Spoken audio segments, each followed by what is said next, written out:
Oh, that's right, you told me that. I forgot about They it. came over. They were really mad. Huh? It's all gone. Yes, sir. Okay, the sound works.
Go ahead and call the special board meeting to order. Roll call. Trustee Whiteman. Yes. Trustee Shannon. Yes. Trustee Sheets. Yes. Trustee George. Yes. Trustee Barnes. Yes. Trustee Singh. Yes, no question. Okay, first, I need a motion to amend the agenda presented to add section for our audience. Comments at number 9. I'll make a motion to amend the agenda. Trustee Whiteman. Yes. Trustee Sheets. Yes. Trustee George. Yes. Trustee Barnes. Yes. Trustee Sims. Yes. Trustee Shannon. Yes. Just so the audience knows, we'll get to it, but we got a couple of things we gotta take care of first. So,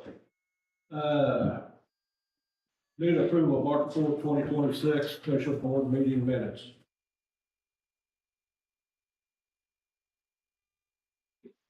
Need a motion? Motion. Second. Trustee Finley. Yes. Trustee Barnes. Yes. Trustee Whitebird. Yes. Trustee George. Yes. Trustee Sims. Yes. Trustee Sheets. Yes. Michael Vanessa, need approval for March 4th, 2026 ordinance committee meeting minutes. Make a motion. Trustee Sims. Yes. Trustee Whitebird. Yes.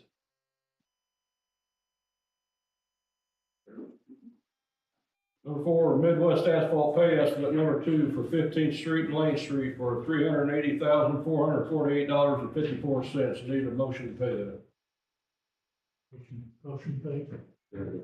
Trustee Finley. Yes. Trustee Sheets. Yes. Trustee Whitebird. Yes. Trustee Sims. Yes. Trustee George. Yes. Trustee Barnes. Yes. Item number 5, ordinance 2026-0326, an ordinance authorizing redevelopment agreement for the development of a new residential apartment building by RS Quick Properties LLC utilizing tax increment financing. Second.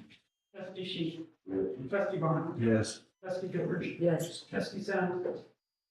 Yes. Trustee Finley. Yes. Trustee Whitebird. Yes.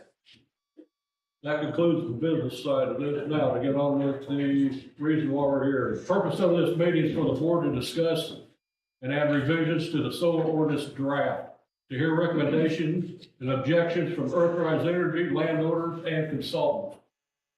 The public and non-elected members will be offered a chance to speak after the primary group and individuals are done. No interruptions will be tolerated or outbursts. Consider this as the first warning. This board is here to consider all arguments to draw up the final version of the ordinance. Interruptions will distract from the goal of this meeting. The final vote will be taken at a later date. All comments and opinions will be heard respectfully. The way the meeting will go is we're going to follow how it's laid out in the ordinance by sections. That way what will happen is section will be covered separately according to the order of the draft. The first one's going to be residential. Residential will stay as a whole because this is a transfer from the original ordinance. The CFEF and the USSEF will be done by section and subsection. Earthrise Energy landowners consultants will be offered to comment first. This way the board can hear any objections. We will do a roll call for the trustees' comments and suggestions for each section, subsection. This will be done without interruption. Board members may ask follow-up questions on prior topics during their time. I would like for them to state what prior topic they are following up on. Upon completion of the ordinance draft and a roll call of the board for follow-up, we will move to public comment. This will begin with a roll call of the unelected members of this board, then move to the general public for comment. The public will be offered 3 minutes to speak. We prefer you to go to the podium so you're also able to see the clock. At the end of the public comments, a roll call shall be done to allow board members to follow up on all comments made. All comments shall be courteous and respectful. My job tonight's going to be to run the meeting and answer questions directly at me on stuff that was put into the ordinance. Because myself, Tiffany, and our attorney are the ones that drafted this draft. One other thing I gotta do is Paul, I'm gonna mess his last name up. Moibazi is a research economist and visiting scholar at the Institute of Sustainability, Energy, and Environment at the University of Illinois, Champaign-Urbana.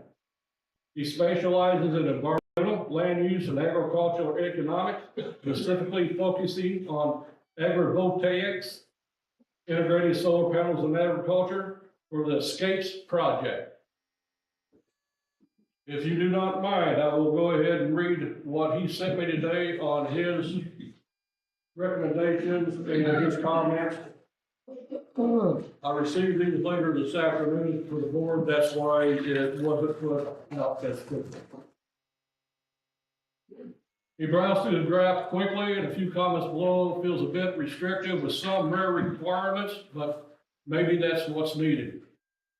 I recommend incorporating agrivoltaics to increase political acceptance, among other benefits. These are my initial thoughts. I may be mistaken on some points. I hope the comments are useful. All the best, Paul. Overall assessment, the draft ordinance is strong in regulatory control, environmental safeguards, public safety provisions. However, it leans heavily towards restrictive regulations, which may discourage investment, increase legal vulnerability, and reduce flexibility. Key strategic feedback, balance, regulation versus feasibility. The ordinance should include a purpose statement emphasizing support for renewable energy alongside community protection to ensure legal defensibility. Internal consistency and legal risk. Some provisions, the EMF groundwater monitoring, large setbacks may be difficult to justify and could face legal challenges. Align more closely with Illinois norms and include to the extent permitted by law where appropriate. Developer and community framing. Reframe sections to emphasize land use compatibility, agriculture integration, and local economic benefits. Section specific comments. Clarify AIMA wording and consider adding a definition for agrivoltaic. Accessory use, generally strong. Consider reducing redundancy and align more by right installations. Principal use, setback. Current setbacks is at 500 and 1,800 feet are likely excessive. Consider reducing or allowing waivers. Groundwater testing, replace with baseline testing and conditional monitoring. EMF testing, remove or align with recognized standards. Agricultural integration, add provisions encouraging dual use, agrivoltaics, and continued farming. Decommissioning, very strong section, minor simplifications recommended. Fees and reporting, consider reducing reporting frequency and clarifying fee justification. Landscaping and screening, allow more flexible, context-specific screening approaches. Community concerns and assessment, property values partially addressed, visual impact strongly addressed, environmental risk strongly addressed, possibly excessive, safety strongly addressed, agricultural land use partially addressed, local control strongly addressed. Key recommendations: reduce setback requirements, remove or revise EMF and groundwater testing, add agrivoltaic provisions, introduce flexibility in design standards, add a balancing purpose statement. That's the statement from Paul from the University of Illinois.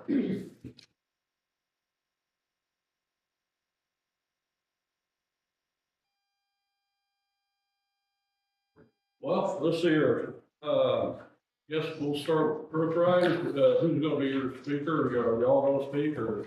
That's all I'm asking. I can make our opening statement.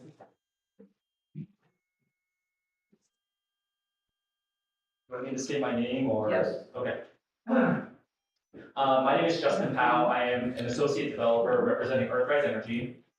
First, I want to thank the village board as well as Mayor Weir for providing us the opportunity to provide feedback on this ordinance. We want to acknowledge the time and the effort that has gone into drafting this ordinance. And we certainly share the village's goal of ensuring that development is thoughtful, responsible, and aligned with the expectations of the community.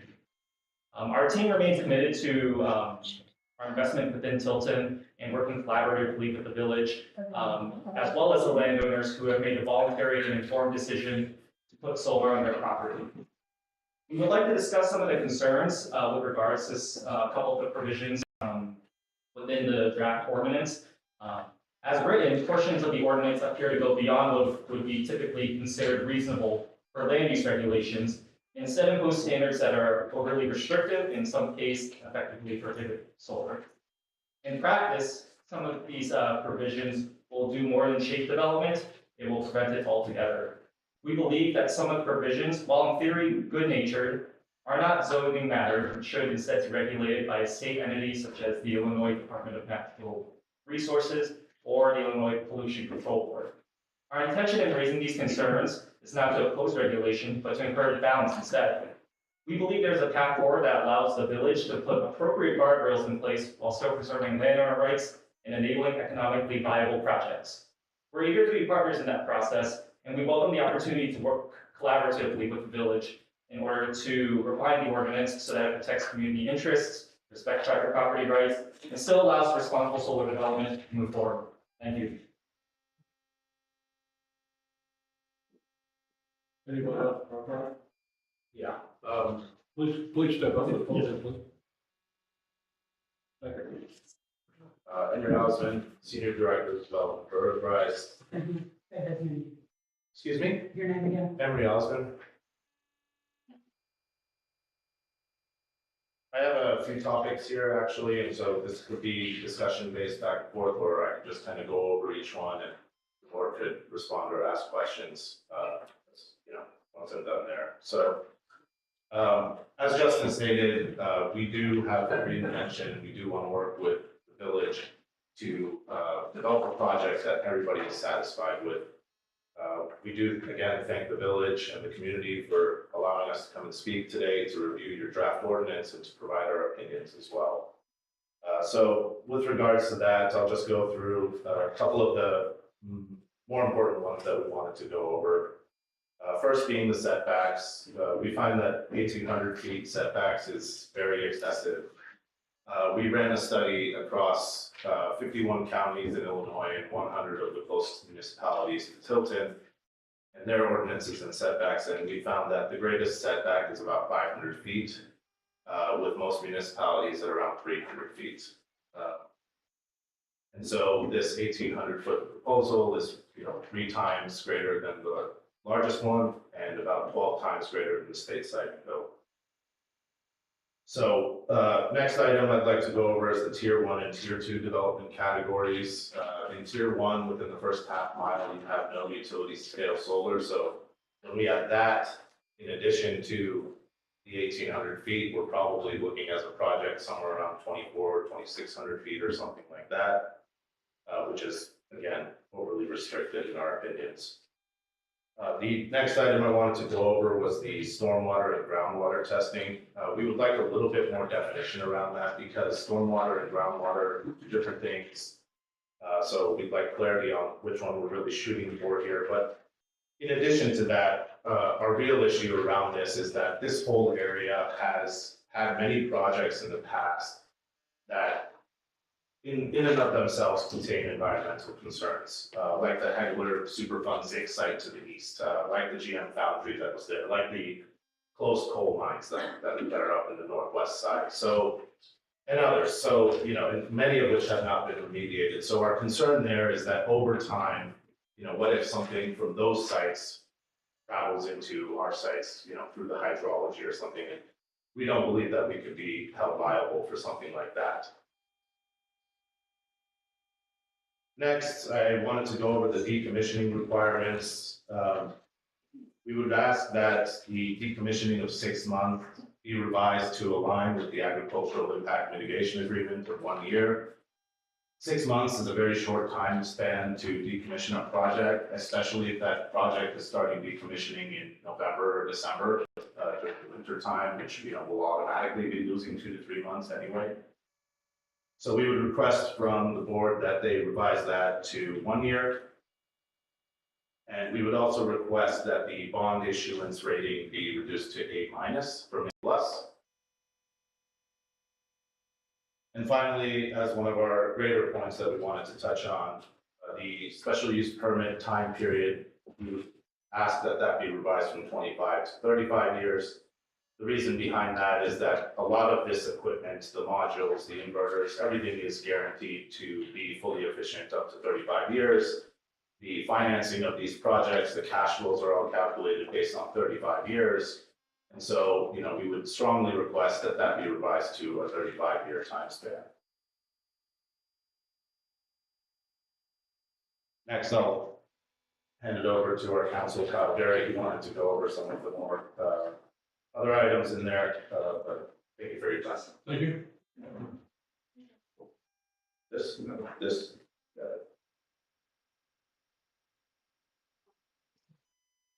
Thank you. Good evening. My name is Kyle Berry. I'm an attorney with McGuire Woods. I live and am based in Springfield. I've been working in the renewable space for about 20 years now. I have a lot of experience in this space in terms of zoning and permitting. I've worked in about half of Illinois' 102 counties on various types of projects in front of both the county government and some municipal governments as well. By way of comparison, I saw a couple months ago, the state released a report advising that there are now approximately 14 gigawatts of renewable energy projects installed in the state. And I tallied it up, and I've worked on about 5.5 gigawatts of permitting and financing projects in the state of Illinois. So I've seen a few things, been around the block a few times when it comes to solar ordinances and other wind ordinances and other types of ordinances. So I just want to address a few of the provisions in the proposed ordinance here, if I may. The first one is the wildlife passage. I'm not really sure, it seems rather vague, so it's hard to determine what the intent of that one is.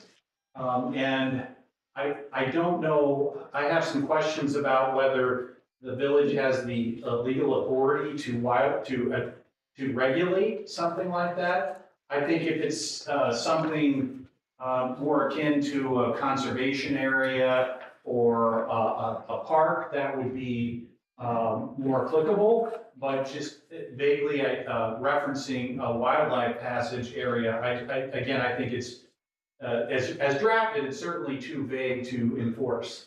I understand the point, but it's hard to determine what that means. In terms of the proposed noise regulation, there's a reference to the Illinois Pollution Control Board regulations, but the ordinance does not follow them because for a couple reasons. Number one, it says something about measuring to the property line, and the Illinois Pollution Control Board regulations do not measure to the property line. They do not measure based on zoning. They focus on the use, and there are categories and numeric standards that apply to one use to another. So it's something to look into for that. I would say there's a reference to excessive noise during construction or maybe working hours, and so to the extent it applies to construction, the Illinois Pollution Control Board exempts noise levels during construction activities. And then as applied to working hours, there's no definition of what excessive noise is. So I think that's going to be hard to enforce as a standard. In terms of the EMF testing, again, I've seen a lot of these ordinances. I've actually helped a couple counties advise them in drafting them over the years, and I've never seen any ordinance that focuses on EMF or attempts to regulate EMF. Part of the problem with that is that there are studies out there, including one by North Carolina State University, that clearly states that solar projects do not pose risks for EMF, or at least to human health. And it's primarily because of the distances outside the facility and the fence. So in other words, if you're standing on the other side of the fence from a solar facility, the studies show that that doesn't pose a risk to human health. And then the other problem with that is that, there's EMF in this room right now, and the EMF levels outside the fence of the solar project are going to be lower than many other facilities around the state. So I'm not sure that there's going to be a solid justification for the EMF. So I agreed with the professor on that point. And then I think that whatever setbacks you adopt will help with any potential concerns with EMF as well. And I just want to say that I agree with the professor that the 1,800 feet is excessive, and I haven't seen any setback like that unless a permitting authority is seeking to exclude the use.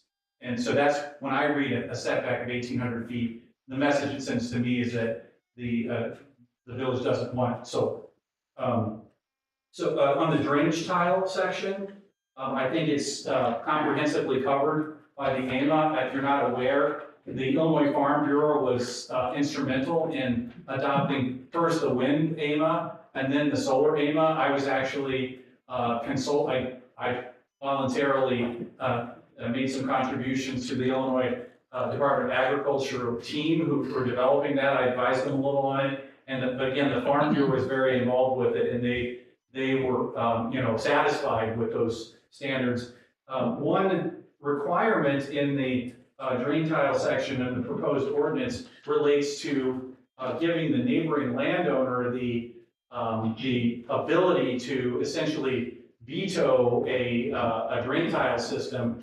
And this is my opinion, that's the opposite of what the Illinois Drainage Code allows for. The Illinois Drainage Code gives landowners a right to modify their drainage systems as long as they comply with certain standards and conditions. In other words, as long as they don't materially increase the flow onto neighboring properties, they have a right to do it. And I believe the code allows you to go to circuit court and if the neighbor's not cooperating. So again, I think that as drafted, the ordinance may have that upside down. Let's see. Oh yeah,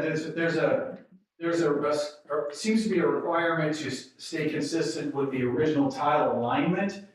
That's difficult to do with a solar project, particularly for the lateral lines.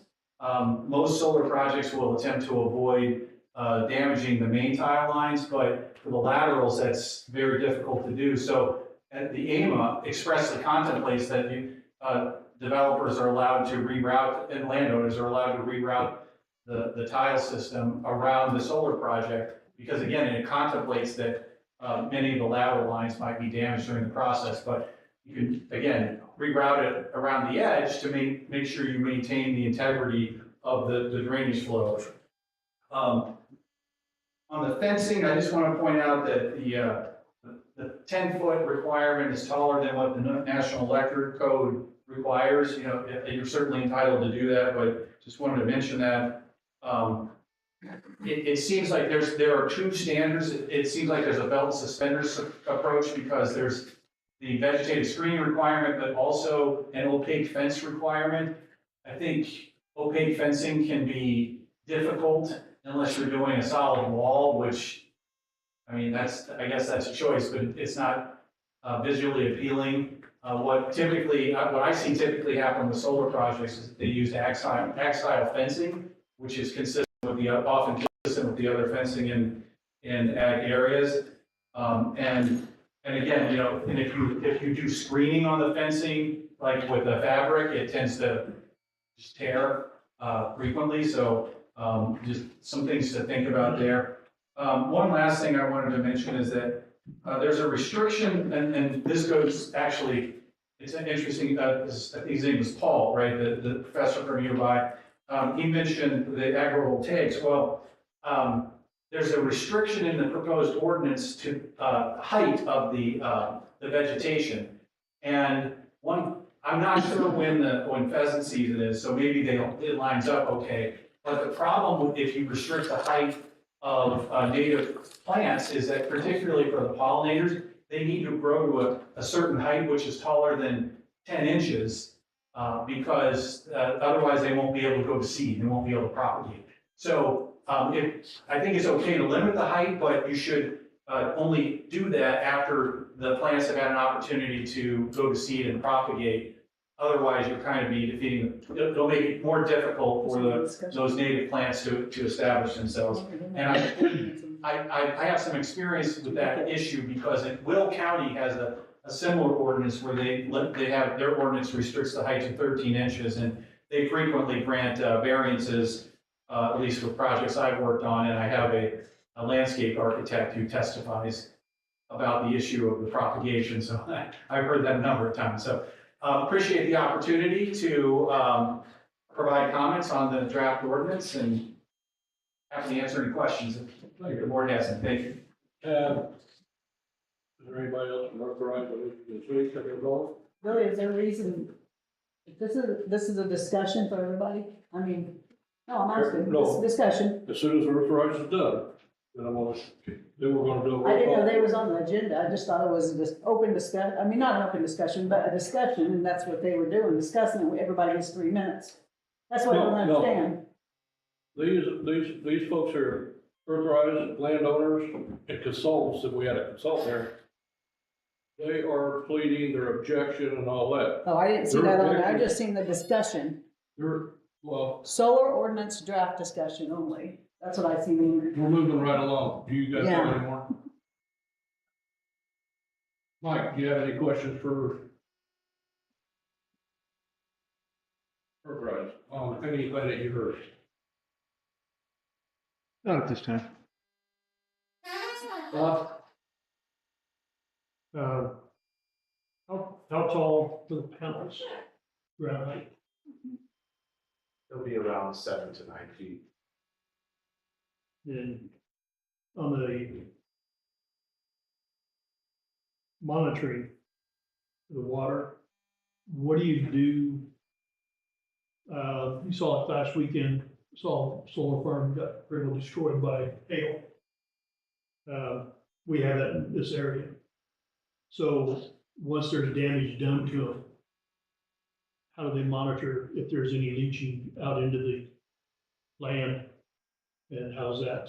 Sure. So in our projects, we use a tracking system, which will follow the sun throughout the day. That the entire power plant will be connected to local meteorological stations. So we actually get subscriptions, so we can get live time data from them. So when there is some type of a situation like a hailstorm or extreme wind, the project has a mode that's called stow mode, and it will turn all the panels vertical. So hail doesn't directly make contact with the face. But outside of that, the panels are, they don't break like regular glass. They're tempered, so they break like your car windshield would break. And they have high wind load resistances as well. You had one more question within that I did not answer. Could you remind me? Leaching. Oh, the leaching, yes. And while there are panels in the market that do have toxic materials in them, like cadmium, none of the panels that we use on our projects have any toxic materials inside of them. They're polysilicon panels. It's plastics, glass, aluminum, and the cells themselves. No, there's no liquid inside the panels. Okay, Anything else, Bob? that's all I have right now. Virgil? No. Yeah. Nope, Yeah. Not this time. Sure. no. Thank you. Is there any landowners present? You was the quickest, I'll let you go first. State your name, please. 3 minutes, sir? No, if the board needs to hear any objection you have to anything being done, And I, please stand up. yeah, I'm quite happy to engage in answer any questions you might have of someone from a landowner's perspective. I'm Douglas Kirk, and I'm a member of Smoot Family Farm. And it occurs to me that we might be one of very few commercial scale family farms operating at Tilton address. Our farm is located right on the Catlin-Tilton Road. And my partner, my farming partner, my cousin Jed Smoot, lives in the property today. My grandparents raised my mom and her brothers there. So it's ancestral homestead and farmland that we have there, and it's really the core of what's held our family together through thick and thin over the years, is that particular property. So coming to terms with Earthrise or anyone developing that property is a really big deal. us and our family. And we spent 18 months plus contemplating it, thinking about it, negotiating on it, not returning their phone calls, being slow to move forward, and eventually coming to terms where we have agreed to be part of this development. It's certainly not the first time that we have dealt with solar or even wind.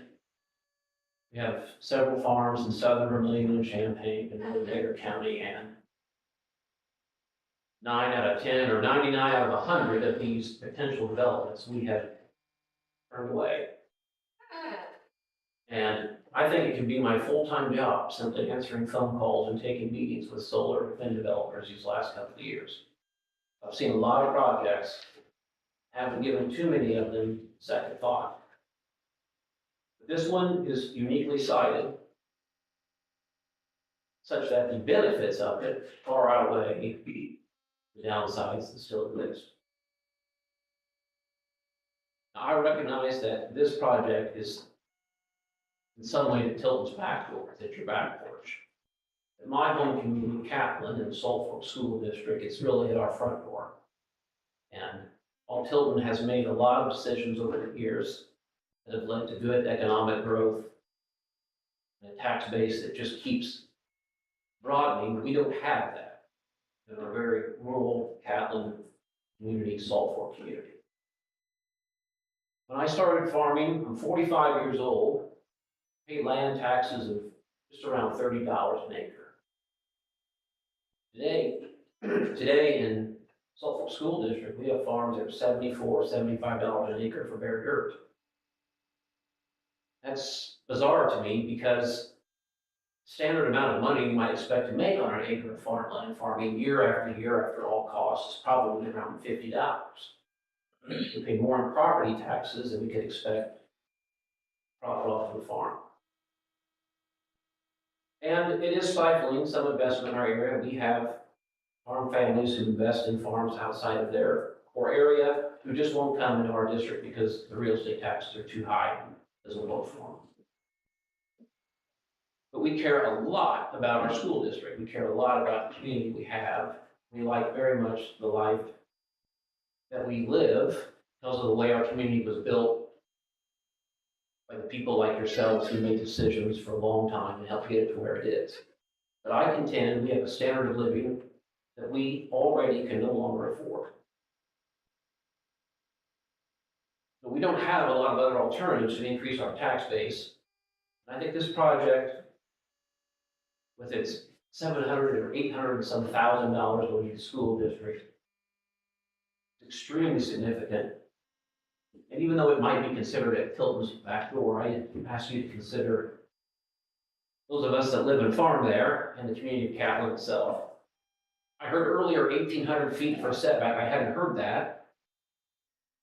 And my reaction as a farmer is it's going to take a lot more farmland to do a solar project with a setback like that, because you're just going to have to involve a heck of a lot more land in any project to get the panels that you need in an area. And I think in doing so, you're going to impact a heck of a lot more farmland and cut it up. Its prime, its uses as agricultural land will be cut up. And I don't particularly think that's a good idea. I like to see these things as confined as possible on our farmland. Just one reason why I think this project, situated where it is unique to almost all the others we've seen. For instance, no one is going to be living inside of an area of panels that surround their homes. There's only 2 houses that are adjacent to the panels that they're proposing, and our family owns one of them. But it won't be on 3 or 4 sides. You can drive to some solar farm and find that, homes that are sort of islands inside of a solar development. That isn't the case here. I heard also something about vegetation from the farmer's perspective. We had worked and we were hopeful that we would get native grasses and native flowers for vegetation. They are densely and deeply rooted and help with filtration. I mean, we will have better soil tilth under the panels than we have today in farming. It's just a way that farming works. So ultimately, I think we'd like to see encouragement for economic growth and development, and you live in a rural community, that opportunity doesn't come along very often, especially something so substantial as we might see here. So I rise today in favor of this project, and I applaud you folks that serve on these boards. I couldn't do it. It takes a lot of guts and courage, and I just recognize your service, and I thank you for inviting me here tonight. And I'd be happy to answer questions. Thank you. No, I said thank you. Okay. We've heard from everybody, one way or another, but the actual landowner. So it's refreshing to hear from a landowner. I give you a paper I'm gonna speak on, would that be okay, or Huh? can I give you a paper that I'm gonna speak on? I have some copies made, Yeah, you're would that be okay with you? Guys are interested.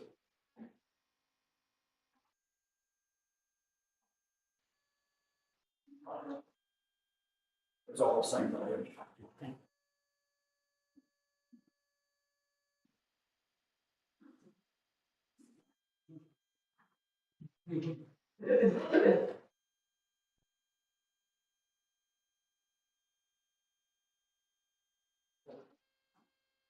Let's see.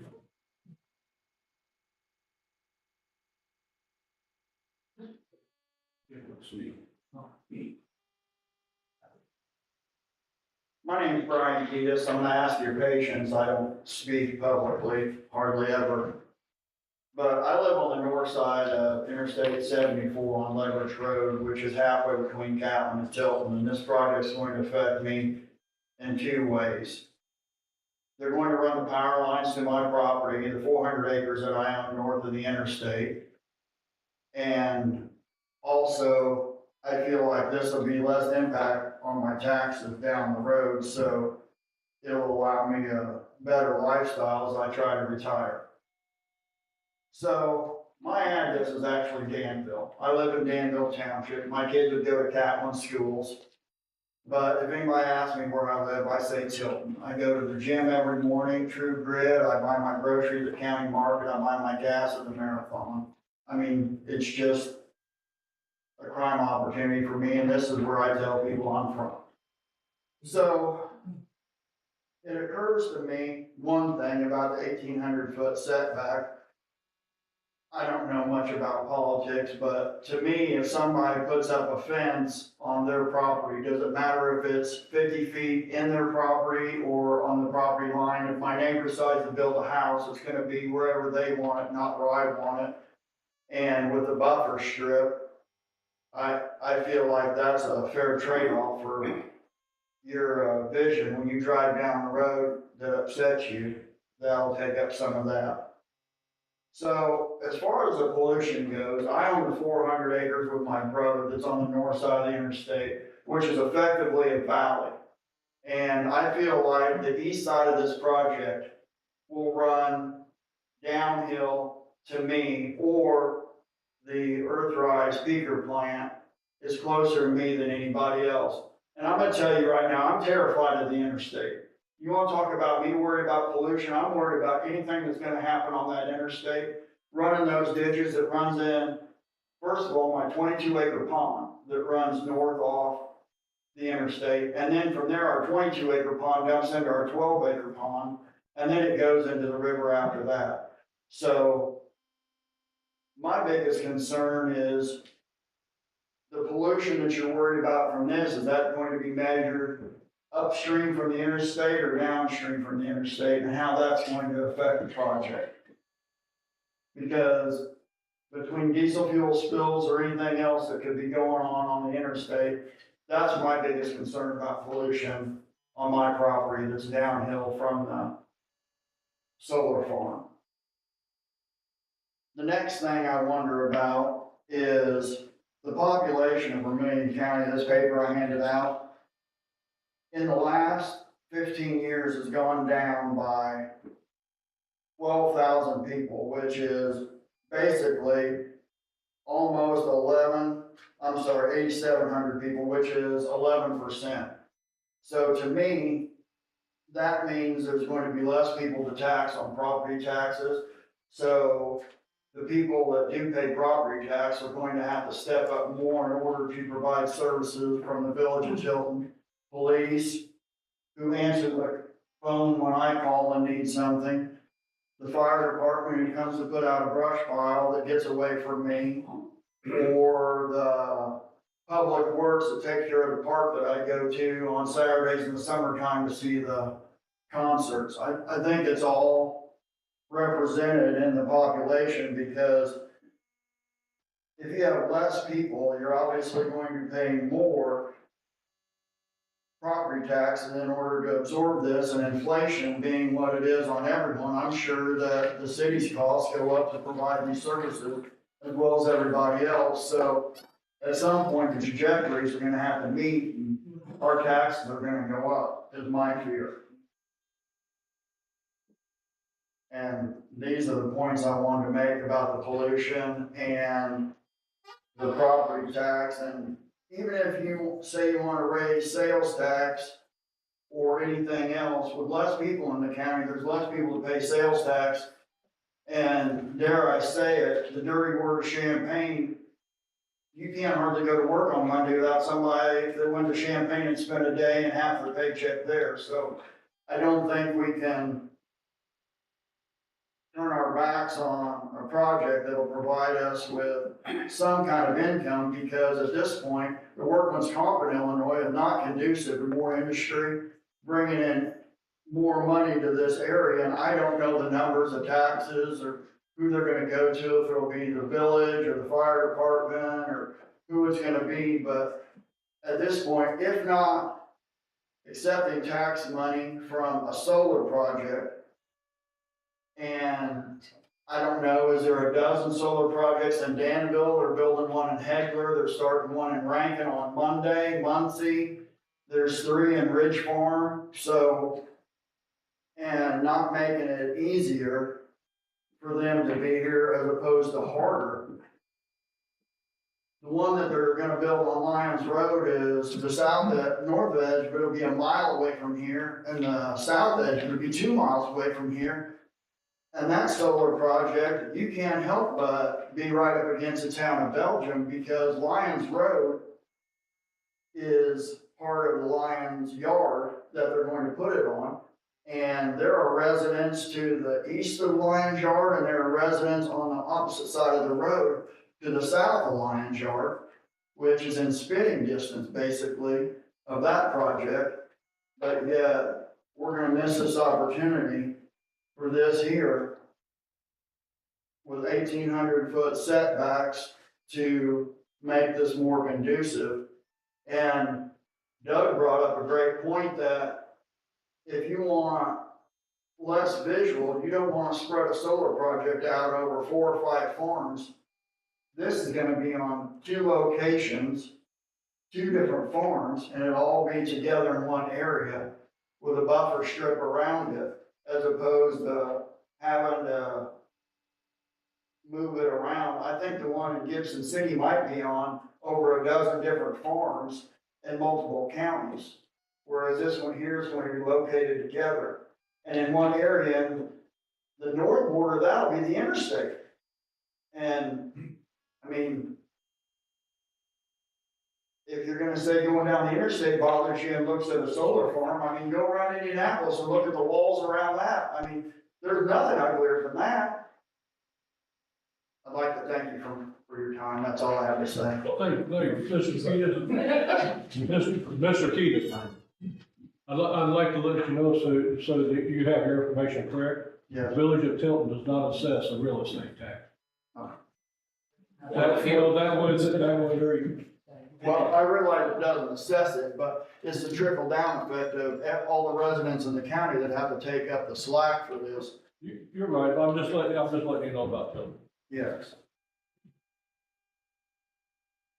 Any other landowner? Consultant? I own land, but not touching this, so could you be more specific on Are what we you buy a land? landowner between Tilton and Catlin that's gonna be having? No, I'm not between Tilton and Cap.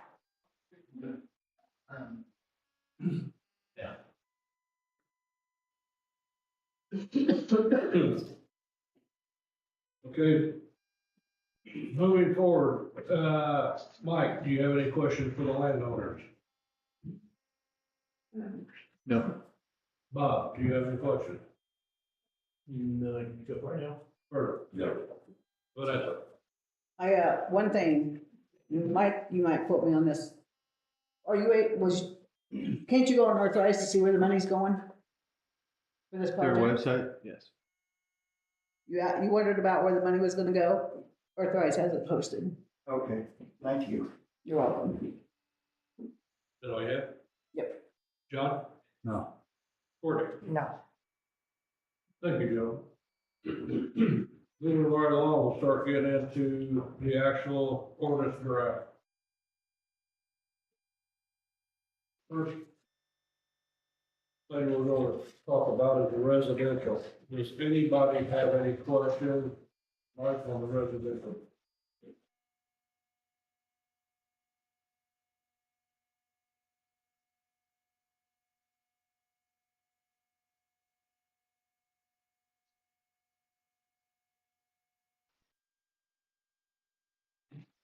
You can start with somebody else if you Oh, want. I mean, I want to feedback off interject a question, because I sometimes. just happened to see this today. Dave, I noticed that in two sections of the residential, one says flush mount, which to me means at grade with the roof. And it's contrary to section 3, part D, where it's not a flush mount. Is there a difference in the two, is one because of a business, or is one, or? This first portion really is geared toward accessory use, and so realistically, it could be residential, it could be commercial, it could be whatever it ends up being, and that's obviously mostly driven the inside the village limit, because that's where all your development currently exists. So as an accessory use, it's just adding to whatever already exists in the property, so it does cover a lot of ground, on that. For the idea between flush mount and non-flush mount, it's a question, obviously, for yourself on the board, is do you want that panel kind of within the confines of the roof line itself, or will you allow it to sit up on top of it?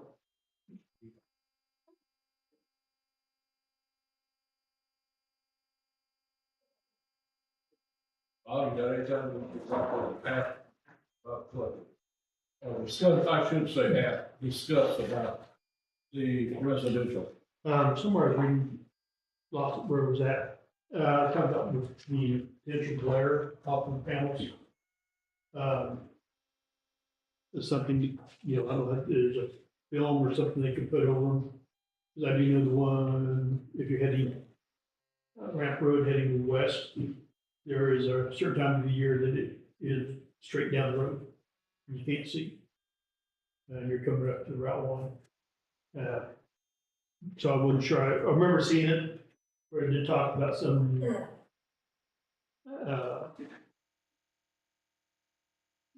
be a film or something that would not have a glare from. Is that something that, once it passed, would be retroactive, so if someone had one that was, it could be and say, hey, you've got panels that are potentially. Normally things happen to be grandfather. I know the grandfather that. I mean, we could ask the individual.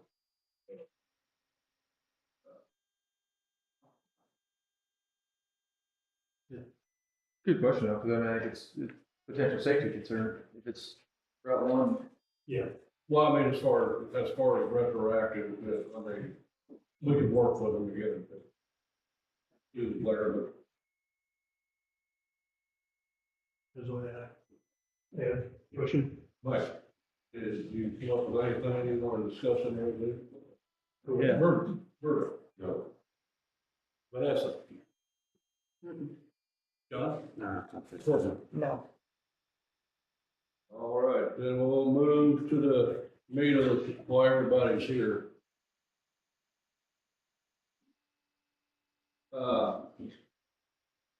This will be a discussion about community solar and utility scale solar. Well, but, yeah. Most of that's coming from page 6.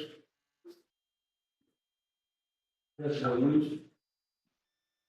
Part of this was addressed by Earthrise. But, section 350.52, principal use.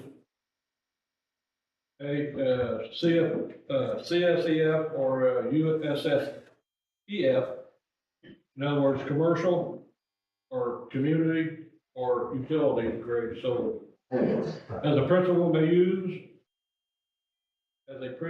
use may be allowed only as follows. Within the village corporate limits, a community solar may be allowed as a special use only in industrial zoning districts upon the issuance of a special use permit which incorporates applicable standards, conditions, and requirements set forth in this section.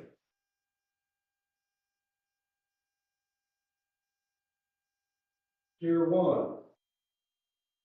And community solar of no greater than 20 acres may be allowed as a special use upon the issuance of a special use permit which incorporates applicable standards, conditions, and requirements set forth in this section.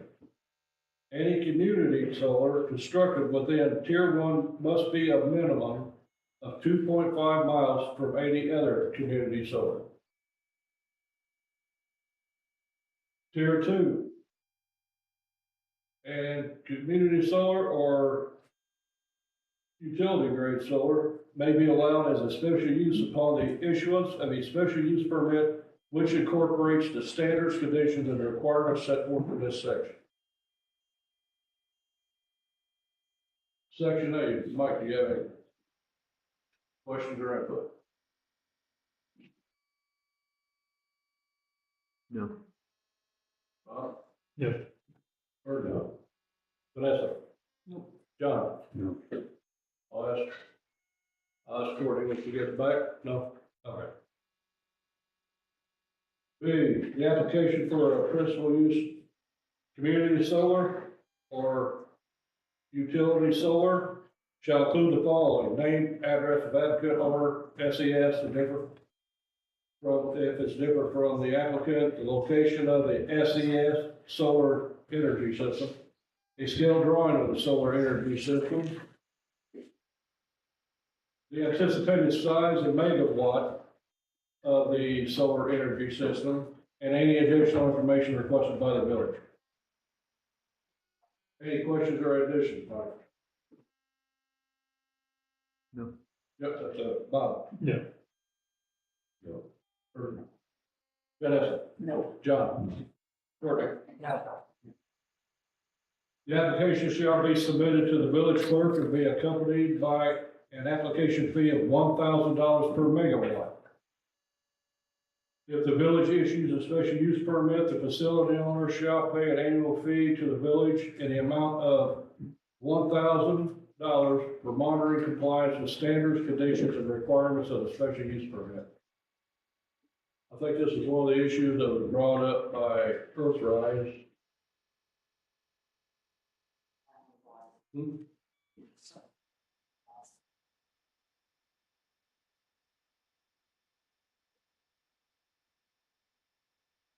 We don't have any issues with this one. We don't have any issues with that. Okay. Mike? So 1,000 per megawatt, how many megawatts are you proposing? 100. Then my other question is, the $1,000 for monitoring, who is going to monitor that? I'll refer the question to the attorney. The village, I mean, we're a village staff person's gonna have, with some of the requirements, once you get into the meat of this thing too, about the stuff that they have to comply with, it's built around the staff monitoring. We feel that $1,000 is enough for, I think it depends on, internal discussions about how much time they believe that's gonna take, I guess, to complete some of the monitoring. Not everything in here is necessarily gonna require some staff person to go out there and monitor. And that monitoring is not gonna be like every day, or it's gonna be periodic, depending on what. Again, it's gonna be built around the stays in this at the end of the day, that's maybe approved, as far as what will require some periodic monitoring by staff person.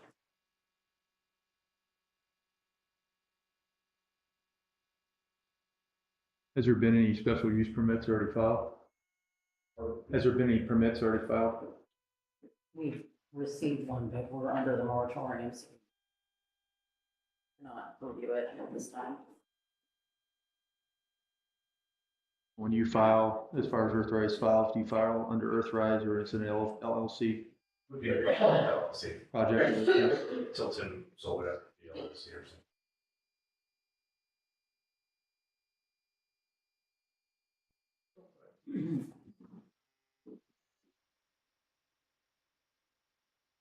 The reason we do that is the financing.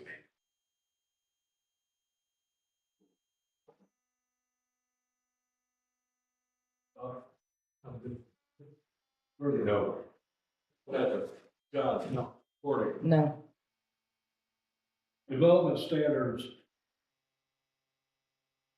Facility must be installed according to manufacturer specifications in the accordance with all applicable codes, ordinances, including Illinois State Electrical Code and National Electrical Code. Excuse me. Solar energy system components must have a UL listing.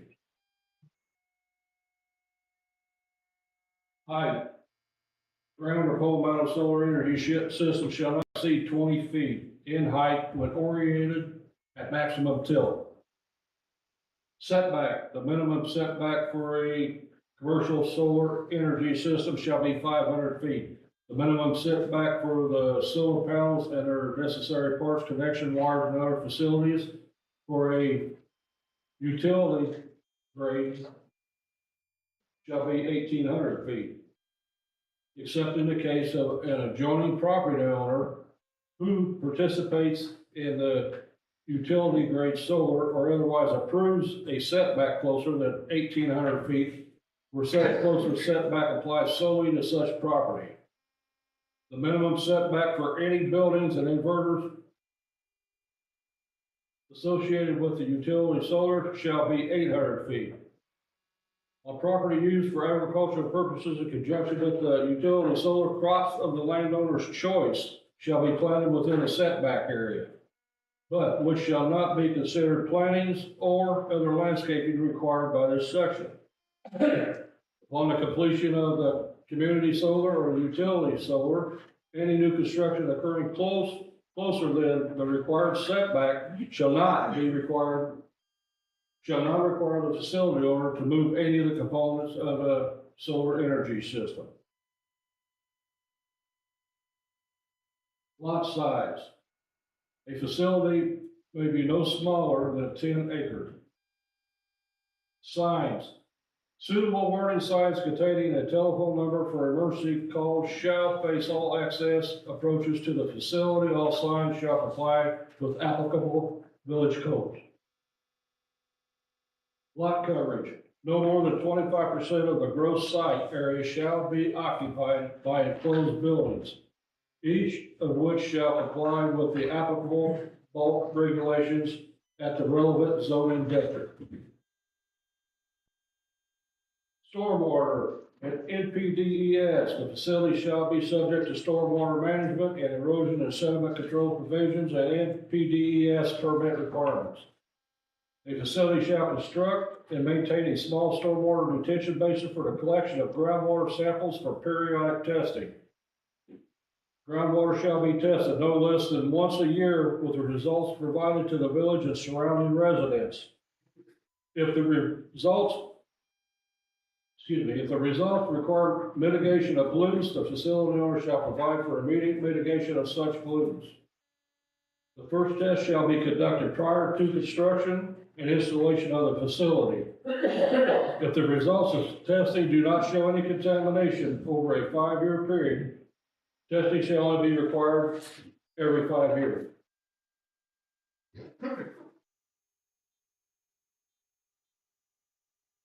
Ground cover and buffer area. Topsoil should not be exported during development unless part of the remediation effort or for stormwater management. When a facility is to be constructed on a formerly agricultural land, the developer shall comply with the Illinois Department of Agriculture, Water, and Sewer Line construction standards and policies related to topsoil management and replacement. Soils on the outside perimeter of the facility equipment shall be planted to and maintained in perennial vegetation to prevent erosion, manage runoff, and build soil. Seeds should not include a mix of grasses and wildfire. Seeds should include a mix of grasses and wildflowers native to the region of the project site and shall include deep-rooted native grasses as well as pollinators. All ground cover shall be kept at a height of no more than 10 inches except during nesting season for pheasant and quail. No soil sterilant shall be permitted on site. Foundations. The qualified engineers that certify that the foundations and designs of the solar mounting devices are within accepted professional standards given local soil and climate conditions. Other standards and codes, the facility shall be in compliance with all applicable local, state, and federal regulatory codes. Visibility, a facility shall be designed to be screened from the routine view of public right-of-way and residential uses which are visible from the property on which the system is installed. The facility shall be set back from the screening device and landscaping so as to not affect the operation of the system. The facility shall comply with fencing, landscaping, and screening requirements described in the village code or as may be included in a special use permit. If no residential construction occurs in the sight line of the facility, if new residential construction occurs in the sight line of the facility and no screening is in place, screening shall be installed at the time of the residential construction. Glare and reflection. A facility shall be designed and installed to prohibit light reflection towards adjacent right-of-ways and any habitable portion of nearby structures that are not integrated into the system. Measures to minimize glare including selective placement of the system, screening, modifying the orientation of the system, reducing the use of a reflective system or other remedies that limit glare. All solar panels shall be treated for anti-glare. Lighting. Lighting may be installed for safety and security purposes. All lighting shall be shielded and downcast such that the light does not spill onto adjacent parcels and is not directed at any residential premise located in close proximity to the property on which the system is located. Cooling system. I understand you gentlemen don't use a cooling system, but we gotta cover all bases. Cooling system. If a cooling system is installed to service the facility, the system will be self-contained to prevent any runoff. Storage tanks will be drained in preparation for winter temperatures to prevent any breaks or leaks from the system. The system will be flushed prior to refilling, and all liquids shall be contained and disposed of in a proper manner. Facility owners shall not use underground water, such as through a well, for any water supply to the facility. Any water to be utilized by the facility shall be through the local water company that serves the area of the property. Power communication line. Power communication line running between banks of solar panels shall be buried underground. Power communication lines running to nearby electrical substations or interconnections with buildings shall be buried underground to the extent practicable, subject to utility requirements. Exemptions may be granted by the village in instances where shallow bedrock water sources and other elements of natural landscape interfere with the ability to bury lines. This is making underground infeasible at the discretion of the village. Any mechanical equipment which supports the operation of the facility shall be placed in a secure building located at the furthest distance from the closest structure on any nearby property. Fire suppression shall be installed in the building with a dial-type alarm system. The facility shall include a rapid shut-off by which the whole facility system may be shut down in case of an emergency. The location of the rapid shut-off shall be provided to the emergency department. Roads. Any roads or access ways within the property shall be designed for the maneuverability of emergency equipment, including fire apparatus. All roads shall be clear of snow if the snow accumulation 2 inches or greater in order to allow access by emergency responders. Wildlife passage. Any areas identified as containing important wildlife habitat, the facility shall be designed to the maximum extent feasible to allow continued use of the site for wildlife habitat and migration across the site. Fencing and landscaping.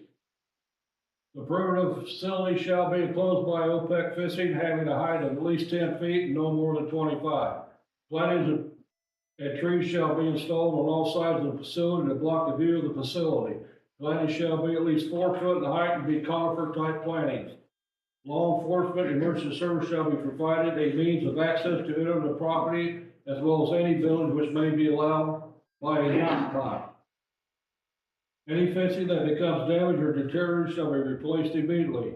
Any landscaping that becomes damaged, decayed, or more than 35% dead shall be replaced immediately. The facility owner shall provide for weed control in a manner that prevents the spread of weeds and which shall be performed by the person certified in the application of weed control products. Noise levels shall be regulated by the Illinois Pollution Control Board rules and regulation. Noise level tests shall be performed before, during, and after construction when the system is in operation. Noise levels during operation shall not exceed reasonable levels or any level established by the Illinois Pollution Control Board's rules at the edge of the facility property.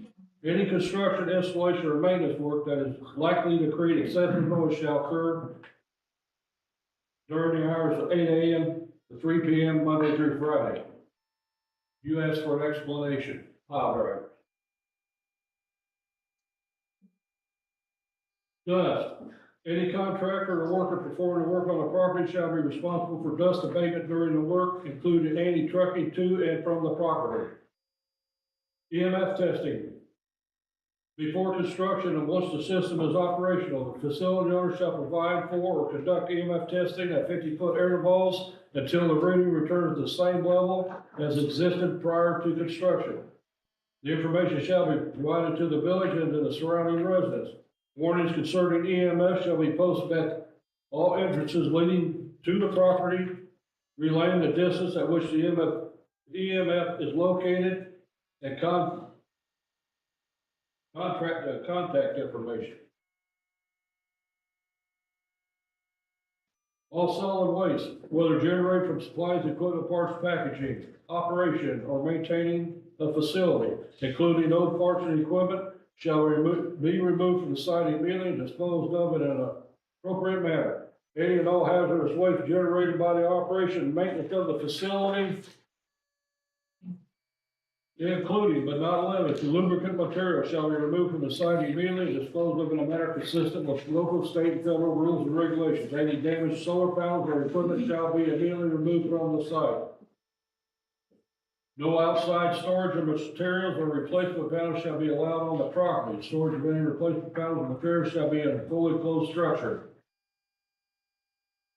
The facility owner shall provide village staff access to the property for the purpose of described in this chapter and to inspect the facility for compliance with this chapter and the special use permit conditions. The facility owner shall maintain a current general liability insurance policy covering bodily injury and property damage with limits of at least $2 million per occurrence and $5 million in the aggregate. The facility owner shall submit a written report to the village on a quarterly basis containing sufficient information and data showing the energy output of the facility. The information and data shall be on a weekly basis.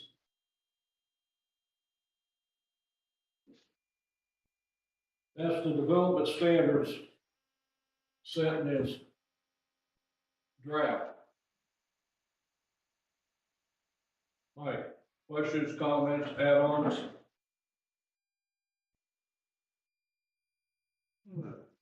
Back to gather my thoughts on the first or second here.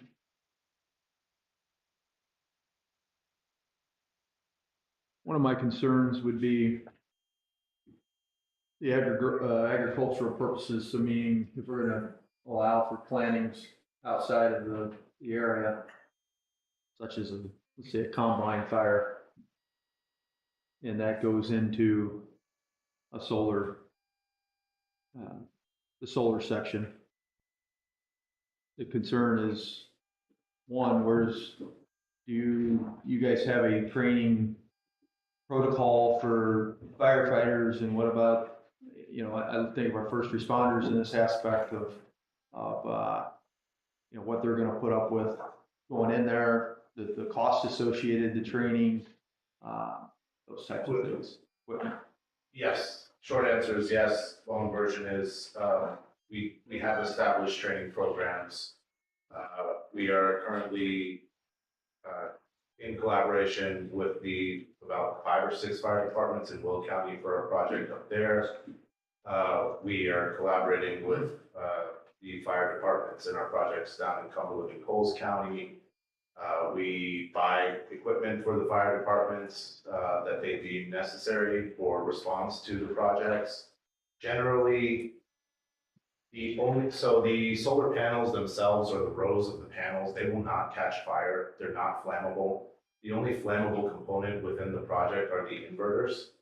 And those are set back, 800 feet or 600 feet or whatever they may be, regardless of what the setback for inverters would be. Project designs automatically place inverters at the very centers of the parcels, furthest away as possible from the roads. Anyway, so that's where a fire could occur, and generally they just let it die out. So really, for the fire departments, the main concern is personnel injuries within the site. And we have trained staff on the team that will carry that injured personnel to the fence line, at which point the fire department or ambulance will pick them up and take them to where they need to go. And I'm sorry, Mike, but I gotta ask this, and you're gonna hold the responsibility and liability if you happen to paralyze this person because you moved him? Well, I mean, the projects themselves, of course, have insurance and all that stuff, right? So, I mean, I'm not sure how that component would work, quite frankly, but, they would be employees of the project anyway. So, yeah, I'm not quite sure how that would shake out, really. Sorry about that, Mike, I shouldn't have done that, but No, I had to ask that question. I don't mind anybody jumping in and having a question. That's not a problem with me. Yeah. So you're saying then if something catches fire, then there's no damage to the solar panel if the. Not to the solar panels, they're not, there won't be like up in flames, but because there's electrical equipment, right, they'll have like the fuses blow out, right, kind of like that kind of circuitry blowouts, but there wouldn't be any chain reaction of fires coming from that.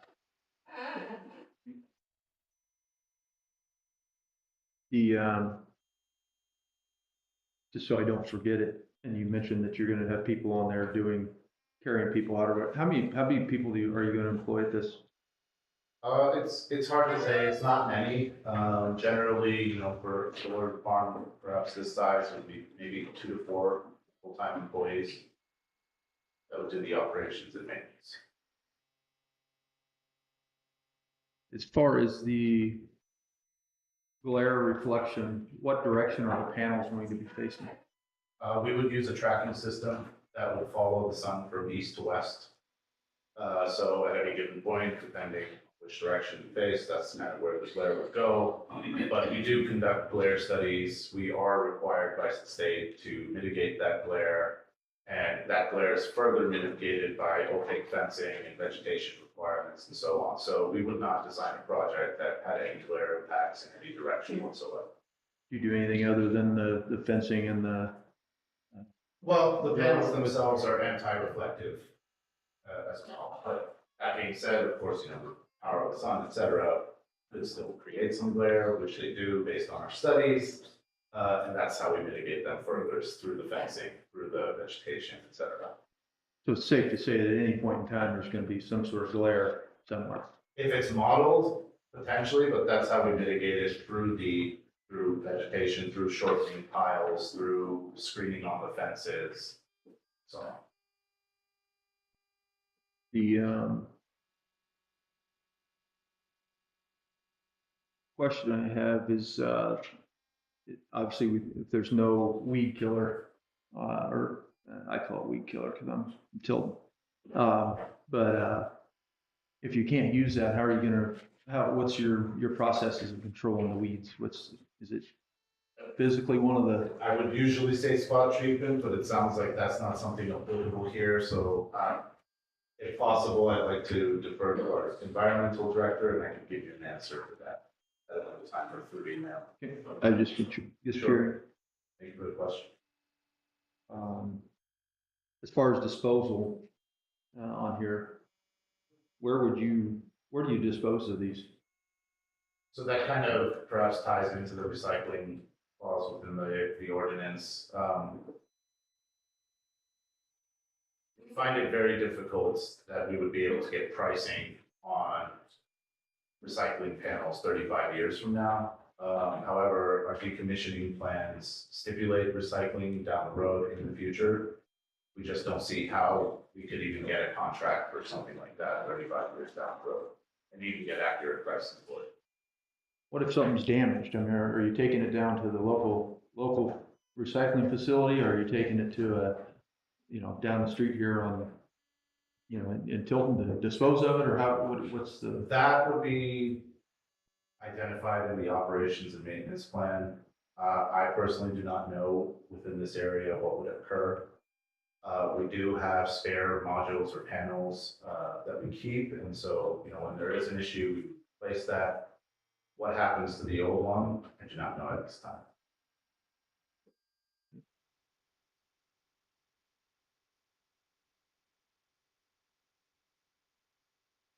The last question I have, and I'll let you have it. Obviously, you've got several towns that you're doing various projects in. What kind of issues or anything do you see, negative issue, that you potentially would see that you may occur here, or even like, for example, your Gibson City? I mean, what kind of negative things that have you come across with the project? I mean, if you could be more specific towards a category, I could maybe think of something. Something that would have. But as far as I know, and Justin is was very involved in that project, and I don't know that the community has had any negative feedback on that project. In fact, we actually had quite a few of the Gibson City community members come to our Will County hearings last week. I'm just using that because I know. Yeah, the city. That's the only reason. I don't know the ones down south or anything. So basically, there's nothing that you foresee that could be a potential thing that comes up as far as that has came up in other. I mean, one, projects. very simple example would be like a damage to the road, right, during construction, which is, regulated by the road use agreements that we would enter into. So typically in that type of a scenario, we would have pre-construction road work, so we get transportation impact analyses done. That would assess the loads and what the loads we're gonna be transferring through the roads around here. Then the road authority would say, okay, you need to repair this culvert and upgrade this culvert, et cetera. So we would do pre-construction upgrade work, we would video that. And then during construction, if anything occurred, pothole occurred on the road because of our trucks, then that would have to be fixed immediately. So that is maybe one common type of problem that does occur.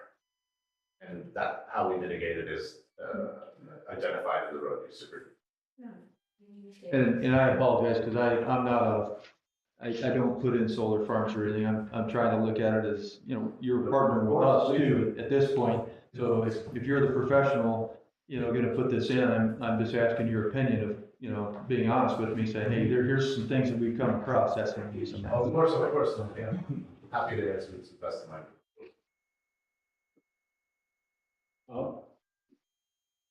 Is all your site monitoring, I know it's not gonna be all on site, so as far as like if there's an issue, how far away is engineer or repairer if somebody had to come in? Of course, so our O&M staff will be housed at our Tilton Energy Center natural gas plant. That's where they'll be operating out of, and which is, I'm not sure, Mayor, is it more than a mile, less than a mile? It's not that far away from the proposed site, so they will be there. There's a system called the SCADA system that gives lifetime operations data. Yeah. And with the solar farm, they can actually tell exactly which panel and which row is malfunctioning. So they'll know exactly where to go. And this system can be monitored really any. Yeah, I wouldn't think it would all be on site, it'd have to monitor that. And I had, kind of go back, what Mike had asked about, if there was an accident there, as far as getting EMS. It kind of, you know, if they're sitting out by the road and waiting for somebody to drag somebody out to the road, or that would be potentially fatal. Those are trained individuals, so they would be trained to be able to carry somebody in a gurney or not, but Even, we have somebody here who's more trained, but I'm just, you know, on some, whether it's, I can't see all the situations where somebody would have enough training, and if something happened, both of them got hurt. That is, but, you know, it just sounds that you wouldn't want somebody, if maybe they're at a situation that shouldn't be moved, getting EMS to them. to them. Because you're supposed to have the Knox boxes on available. So in our projects in Will County, the fire department's requested that we implement a little bit wider driveways, access roads for this reason. Right. So we could do something like that to, you know, in case the situation that you mentioned occurs. You hope it never would. Of course, yeah. But just, you know, devil's advocate, you know, Right. something would happen. We, like I said, both people got hurt, one was hurt fairly serious where the moving them, even putting them on a gurney or something, it would be potentially fatal. Yes, I hear what you're saying. So, yeah, we could provide for greater access roads for ambulance to access the site. Generally, the projects with the first responders, what we do is we provide a site map. Once we have our finalized designs, that site is split into sections. You know, section was called 1 to 12. If any type of situation occurs, the site would call the first responders and say, you know, section 10, this access point, that's your closest point to get here. And so that's kind of how the response process would work. How many gates would there be like just one main gate? Or No. would there be around Multiple. multiple run triggers? Correct. And are they, as far as being able to be, like, if you would have to have them go in? Are they electric gates or manually just have to open them? I think that depends. Okay. Yeah. Is there security? The play, is it just with the 2 to 4 people, you know?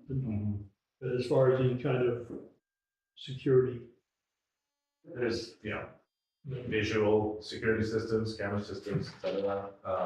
We were to be asked to be required to put like a, you know, full-time security personnel there to satisfy that. But generally, yes, it would be through cameras, it would be through staff that would be less than a mile away.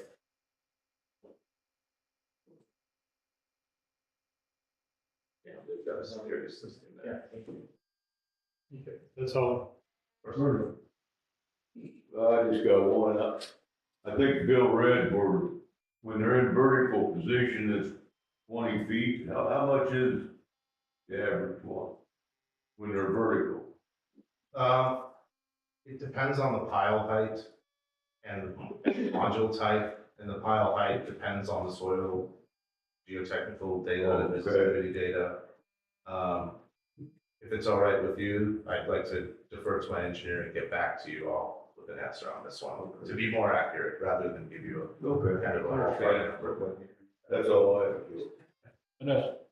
I wanna go off what Mike was asking about the damage. What do you do with damaged ones? Just like, what was it, March 10th?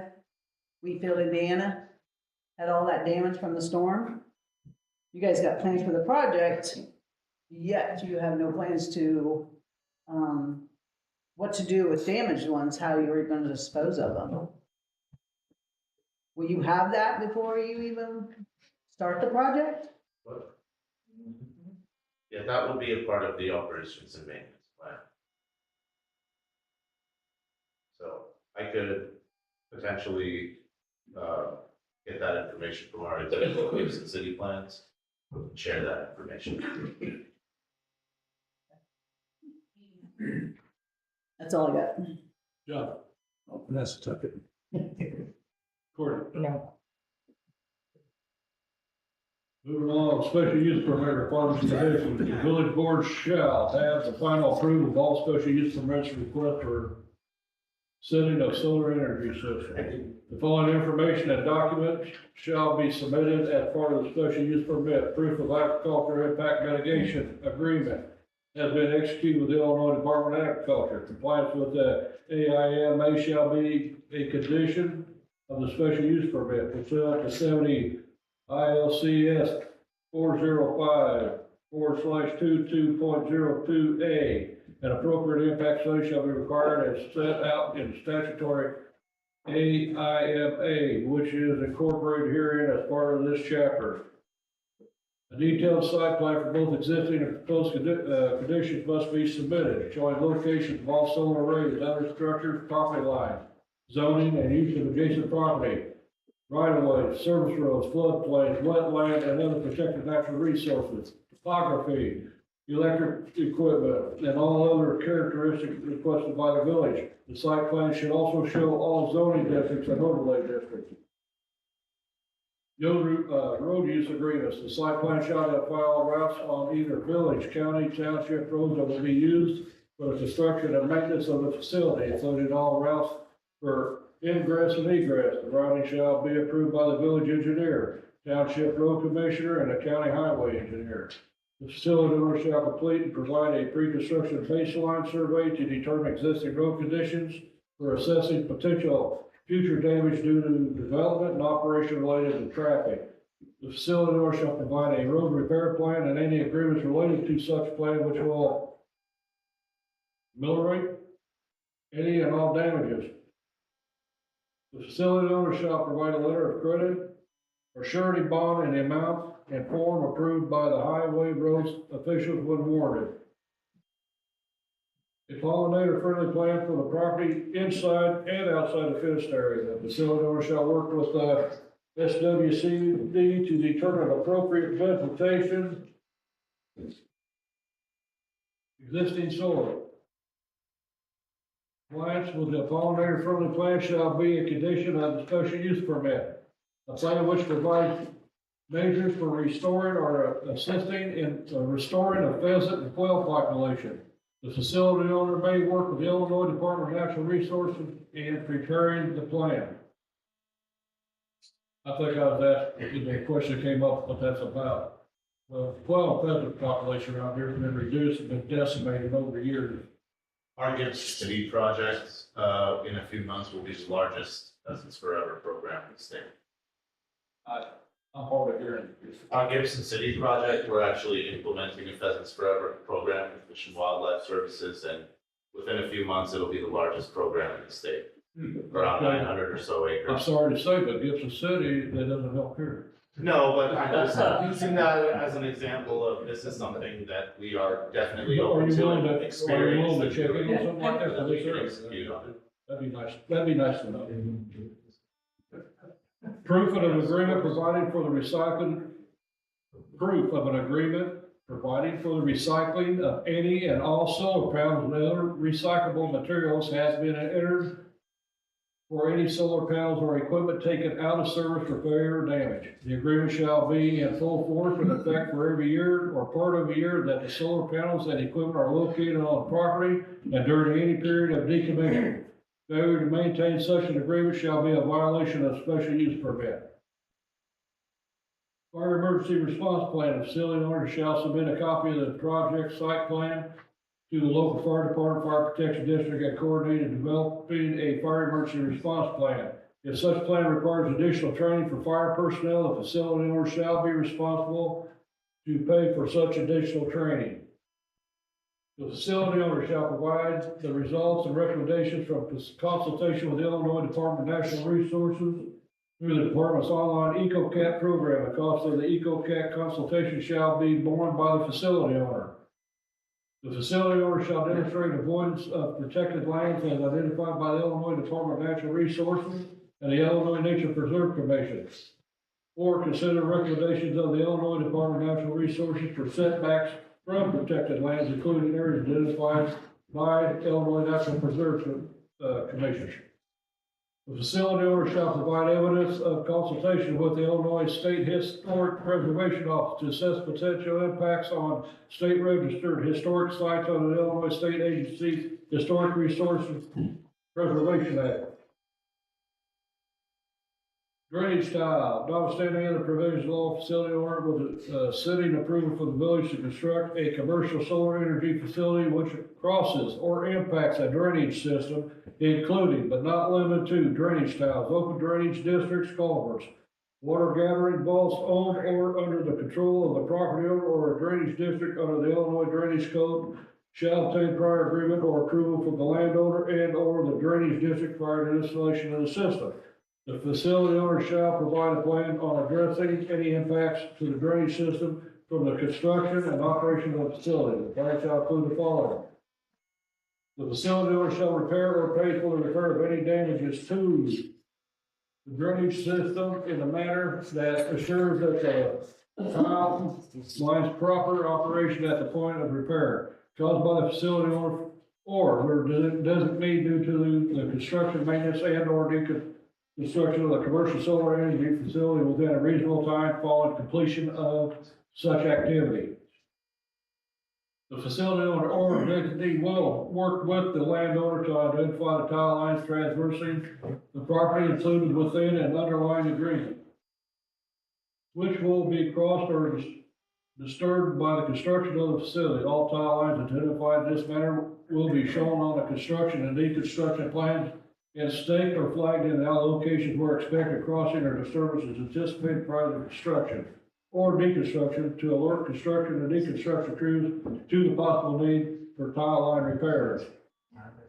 Tile lines that are damaged, cut, or removed shall be stake flag placed in such a manner they will remain visible until the permanent repairs are completed. In addition, the location of damaged drain tile lines will be recorded using global positioning system GPS technology. Temporary repairs shall be made by the facility owner, the designee, or property owner until such time any of the aforementioned parties can make a permanent repair. If the tile lines are dry and water is not flowing, temporary repairs are not required if the permanent repairs can be made by any of those parties previously mentioned within 14 days, weather and soil conditions permitting. Of the time damage occurred, however, the exposed tile lines will be screened or otherwise protected to prevent any entry of foreign materials or animals into the tile lines. Where tile lines is severed by the excavation trench, repairs shall be made using the IDOA drain tile repairs or as to agree with the landowner. If there is any dispute between the landowner and the facility owner on the method of permanent tile line repair, the appropriate SWCD opinion shall be considered by the facility owner and the landowner. To the extent practicable, there will be a minimum of 1 foot separation between the tile line and the underground cable, whether the underground cable passes over or under the tile line. If the tile line was damaged as part of the excavation for installation of underground cable, the underground cable will be installed with a minimum of 1 foot clearance under or over the tile line to be repaired to the extent practicable. The original tile line alignment and gradient shall be maintained. The laser transfer shall be used to ensure proper gradient is maintained. The laser operated tilling machine shall be used to install, replace tilling segments of 100 linear feet or more unless otherwise agreed to with the landowner. During construction stage, all permanent tile line repairs must be made within 14 days of identification or notification of damage, weather and soil conditions permitted. At other times, such repairs will be made at the time mutually agreed upon by the facility owner and landowner. On construction, maintenance, and or decommissioning activities, the facility owner will utilize the best practices to restore the drainage in the area to the condition it was in before the commencement of construction or decommissioning activities or those methods agreed to between the landowner and facility owner. If the landowner and the facility owner cannot agree upon a reasonable method to complete the restoration, the facility owner may, but is not required to implement the recommendations of the appropriate county SWCD, and such implementation would resolve the dispute. Following the completion of the work, facility owner will be responsible for correcting or paying for the correction of the tile line repair failed due to construction maintenance and or decommissioning. Provided any such failure was identified by the landowner within 24 months of the construction or decommissioning. The facility owner will not be responsible for tile line repairs that the facility owner pays the landowner to perform. The facility owner will not be responsible for tile line repairs that the facility owner pays the landowner. That's the. Wow, that air caught me twice, Dave.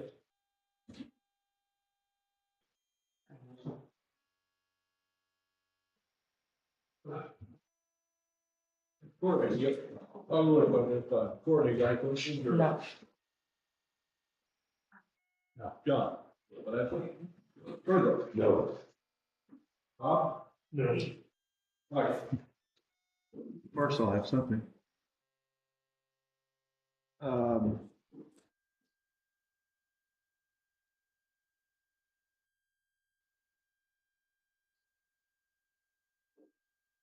Going through the cost of decommissioning. You know, earlier you said it's hard to prepare for something that was 35 years down the road. What's the average cost of decommissioning? It's not the decommissioning cost that's difficult to estimate, it's the recycling cost. That's what I want you to just clarify. Gotcha. And we do provide decommissioning plans that do have cost estimates in them. That cost estimate reflects the bond that we post.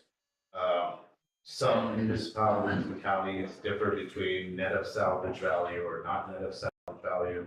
We're happy to go either way on that. The AMA requires the estimate to be refreshed every so many years. I think after the first 10 years, it has to be reassessed, and then every 5 years after that. So you don't, obviously because of inflation, you need, Sure. it has to keep up. So I'm assuming at that point, if it says, say it's $20,000 in there now, it's an additional 5, then you'll put 5 in each time. Correct. Yes, Correct. that's what the requirement is in the AMA, yeah. Gotcha. Again, the Farm Bureau was pretty forward thinking about things like that. It's open. How long have you been in business, Earthrise? We've been in business about 5 or 6 years now, but our team within Earthrise is all very experienced, especially our leadership team. So have you guys decommissioned anything at this point? I'm assuming no. Not us, and not many people have decommissioned the solar plants at all in the United States or anywhere else really. Probably because they're not 35 years old. That's right. That gets. That's right.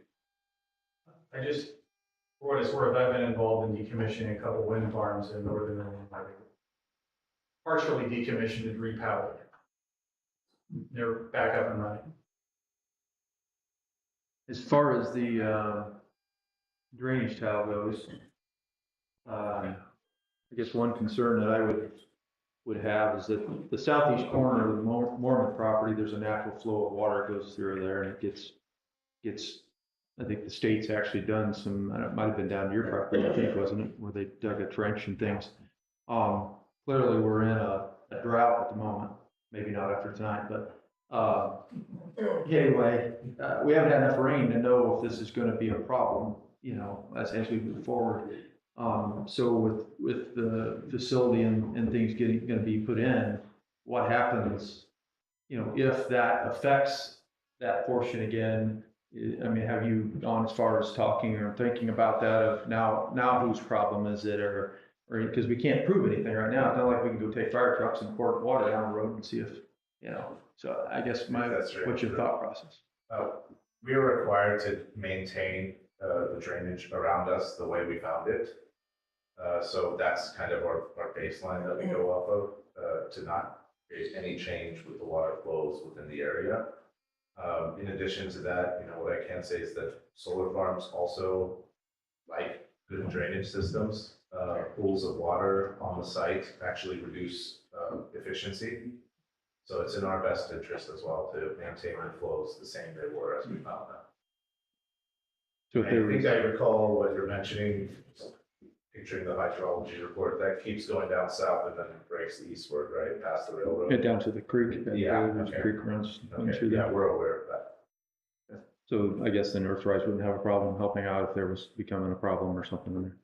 It would have, I mean, If if, it was- if the water flow volume increases, they would have a legal obligation to address it. And I will defer, I think Doug might have mentioned this, but if these native plants and flowers take root properly, they will actually end up absorbing more water from, stormwater than the conditions that are there right now. Again, he'll know a lot better than I will. Yeah, should help with filtration. In that particular place you're addressing, there is a main drainage tile, subsurface tile that exists there. It just isn't big enough to handle the change that happened there over the last 25 years when it became all one big farm versus the pastures and several farms that it once was. That's why we got a lot of flooding there on Capitol Road. Got better with what the state's done, but so there's an existing subsurface main tile that even without further easements would give you the right to replace it across the neighboring properties down the creek, and it could eliminate that big problem if we just had a bigger tile there.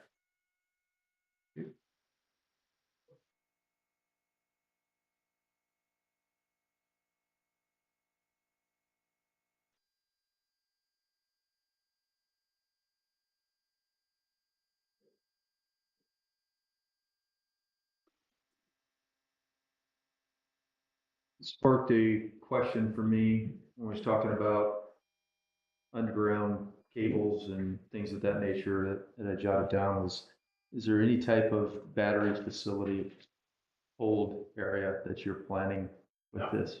We're not planning to install any batteries in our project. With beaker plant or anything over there? I never have anything, so no batteries whatsoever. Not at this time, no. I don't intention to do so right.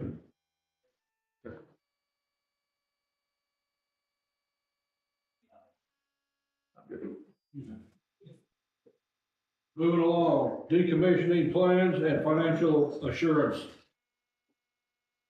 The decommissioning plans and financial assurance shall include the following: decommissioning of a facility shall include the removal, disposition of all solar-related equipment, facilities, including the following, utilized for operation of the facility and located on landowner's property: solar panels, cells, and modules, solar panel mount racking, including all helical, piles, ground screws, ballasts, and other anchoring systems, solar panel foundations, transformers, inverters, energy storage facilities or substations, including all components and foundations, overhead collection system and components, operation, maintenance buildings, spare parts buildings, and substation/switching gear buildings, unless otherwise agreed to by the landowner. All fencing and all landscaping and footings that were installed or placed on the property during the construction and operation of the facility. Access roads, unless landowner requests in writing that the access road is to remain. Operation maintenance, yard staging areas, unless otherwise agreed to by the landowner. And debris and litter, generated by the deconstruction and deconstruction crews. The decommissioning plan shall include decompaction and restoration of the soil and return the property to the condition it was prior to construction and installation of the facility. The land shall be reclaimed to a suitable condition for crop planting and growth. The land shall be graded to prevent ponding and standing water within the property and to avoid any runoff to neighboring properties. The decommissioning plan shall include that the terms of the plan shall be binding on the facility owner, operator, and any of their successors, assignees, or heirs. The facility owner shall, at its expense, completely decommission the facility upon the expiration of a special use permit, or in the event they are abandoned, which shall mean not used for 12 consecutive months for reasons other than repair or replacement, or otherwise at the end of the useful life of the facility. Decommissioning and removal of this facility must be completed within 180 days after they are abandoned, has reached the end of its useful life, or the date the facility owner delivers a notice of cessation of use to the village. Prior to the issuance of the permit, the facility owner shall have the approval of the approval of the decommissioning plan to include the end-of-life cost estimate of decommissioning, financial assurance to cover the estimated cost of end-of-life of the decommissioning of the facility shall be at 100% of the cost estimated submitted and approved by the village. Financial assurance shall be made in the form of a surety or like bond with the village named as the beneficiary of such bond. Every 5 years thereafter, the village may reevaluate the plan and associated cost estimate. The financial assurance shall be increased to 100% of the end-of-life decommissioning cost, based upon the most recent reevaluated version of the plan. All bond issuers must maintain a A+ rating by AM Best for viability and consideration of the village board. Said reevaluation must be performed by a certified third-party professional engineer licensed in the state of Illinois and provided for review by the village. Should the village find reason to disagree with the reevaluation, it shall retain the services of an additional state of Illinois licensed professional engineer at the cost of the facility owner.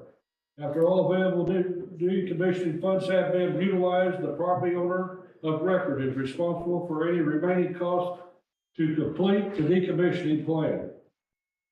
10% of the financial assurance shall remain in place for a period of 5 years after the decommission of the facility as a contingency should any issue related to full compliance of decommission should occur within that period. If any issue should arise within that time period, the 10% contingency shall be used to resolve the issue. If the amount of funds necessary to resolve the issue exceeds 10% of the financial assurance, the facility owner shall be liable for the remaining amount. Any areas of decommission not specifically addressed herein or conflicting with the Department of Agriculture's Agricultural Impact Mitigation Agreement shall adhere to the agreement filed with the state of Illinois. The bond, letter of credit, or escrow account shall be established and maintained from the date a special use permit is granted until the completion of the decommissioning. Any special use permit issued for utility grade solar shall be valid for a period of 25 years from the date of issuance or upon completion of decommissioning, whichever is latter. And for the audience, that means that 10 or 25 years, the special permit expires, so does the solar field. They would have to come back to the board to get a new permit. Courtney, any questions or adds or? No. John? No. Vanessa? I got a question a while ago. One of your responses was, what do you mean by on the batteries? Not now. At this time, is there a possible chance? No, like, none of our executives, none of us, nobody is discussing batteries for this project. We don't have that intention. There is, I'm not too familiar with it, but there's, maybe Kyle can speak towards it. There's some kind of regulation now that allows batteries in Illinois, but this does not apply for our business model. You know, we are a little bit different than other project developers. We're tied to our projects through our gas plants. Just simply because of the dynamic between the gas and the solar. The batteries don't make sense to us regardless of not wanting to do.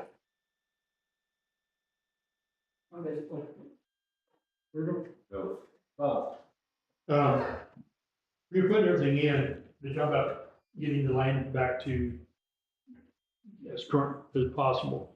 How much of like topsoil and stuff you remove to get your these panels and everything mounted, and put in? Because I know that's a big part around here, you know, the topsoil is. Yes, our agreements, our standard agreements stipulate that topsoil will remain on the landowner's parcel and won't be taken out to anywhere else. So even if it's moved, it's brought back. Okay. Well, and the AMA requires them to preserve the topsoil as a set aside on the, maybe even on the same property. Topsoil around here is In addition to that, our engineering studies also determine topsoil depth, and we also get feedback from the landowner as well on what they believe to be the topsoil. Correct, yeah. Just a more basic. I know you have your landowners that have, you know, the property they're gonna be using on stuff. What's your feedback stuff with people across the road from your projects? Like the neighbors, the people that, it goes up to this road. The person lives on this side of the road. What, as far as effect to them, I mean, I know it's not in the regulations and everything here, but, you know, how it's gonna affect them, In terms of, daily life. I mean, I'm sure you, like, you know, where you live, nice neighborhood, nice area, you're there for a reason. And I know there's people in the areas are there for a reason, and now it's gonna be completely different. You know, so is it just tough luck to them? no, I mean, generally, with other projects, as with this one, we would like to approach those adjacent non-participating homeowners. We'd like to speak with them. Usually what we do, past projects, is we speak with them, we offer different types of screening they would like on their property, vegetation planting, we offer extended setbacks. If they have other concerns, there's also financial components to that as well. So, we do want to have those dialogues. Absolutely. We don't just say tough luck.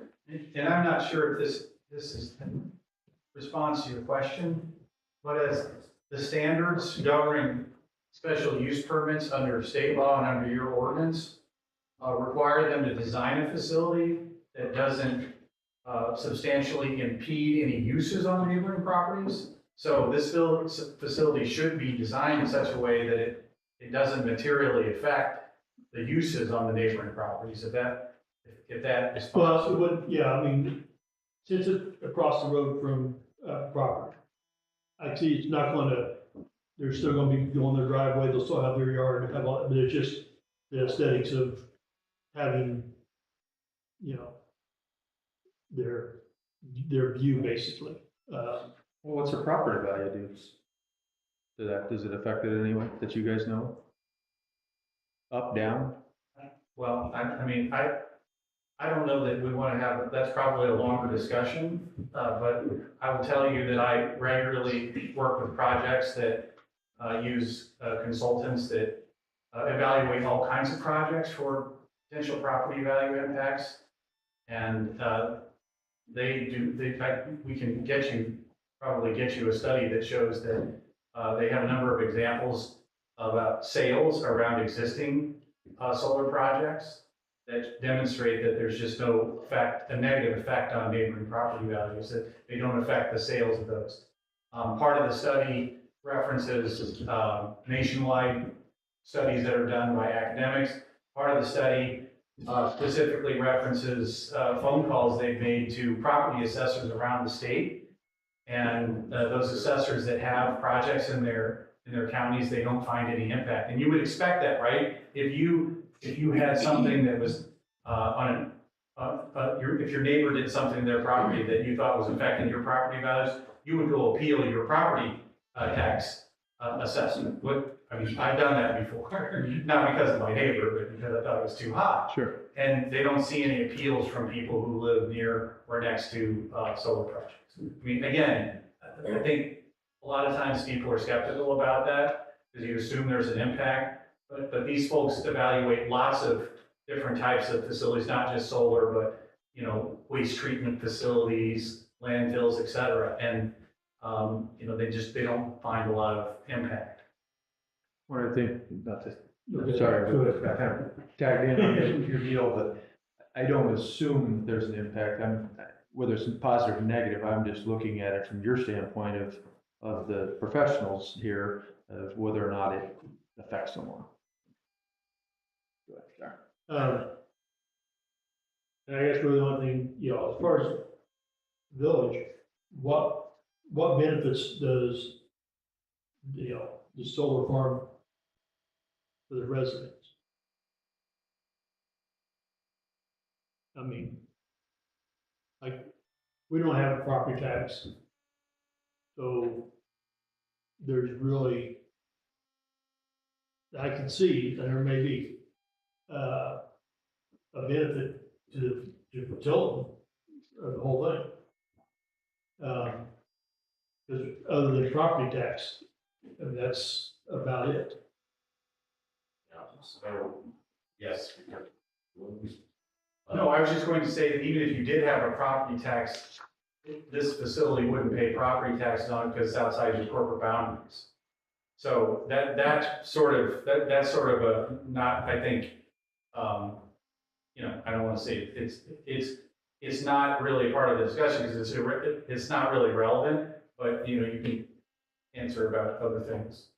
So benefit, well, I mean, I know like you got for, talking about for the Catton School District, stuff like that. But, as far as Tilton goes, there's really nothing benefiting our town. And that's who I kind of have to answer to is, residents, they're gonna ask the questions. And again, I would just say that's sort of,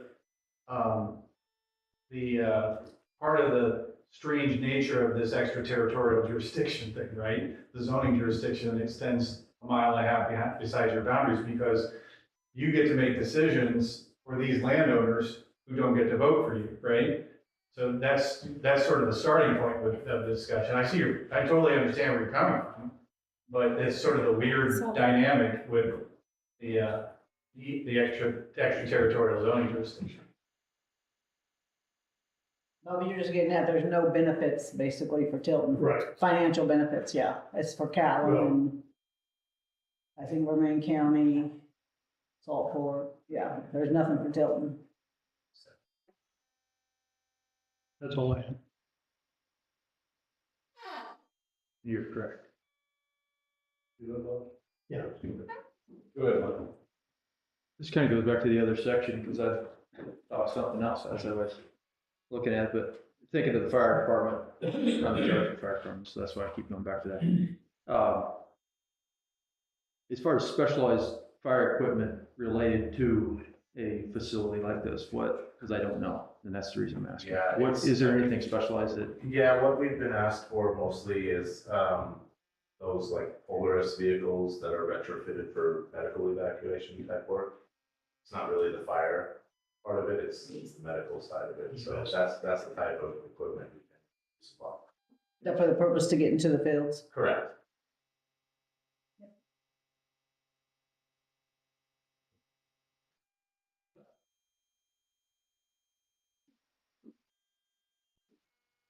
Isn't that Catlin's fire department there? Because you don't have a rural fire department. That'd be Catlin's. It's Ken, but we have mutual aid. And depending on where they set their equipment, they could very well be in Tilton. Yeah, we've had conversations. They're behind the school, Our guys usually respond on their. because all the transmission lines go behind the school. Thank you. Yeah, we've had preliminary conversations with the local fire districts of Allen, Tilton, and Westville, given, when we were initially showing where our project footprint would be located. We had an initial meeting with them and they determined that those would be the 3 fire districts that would likely respond to an incident.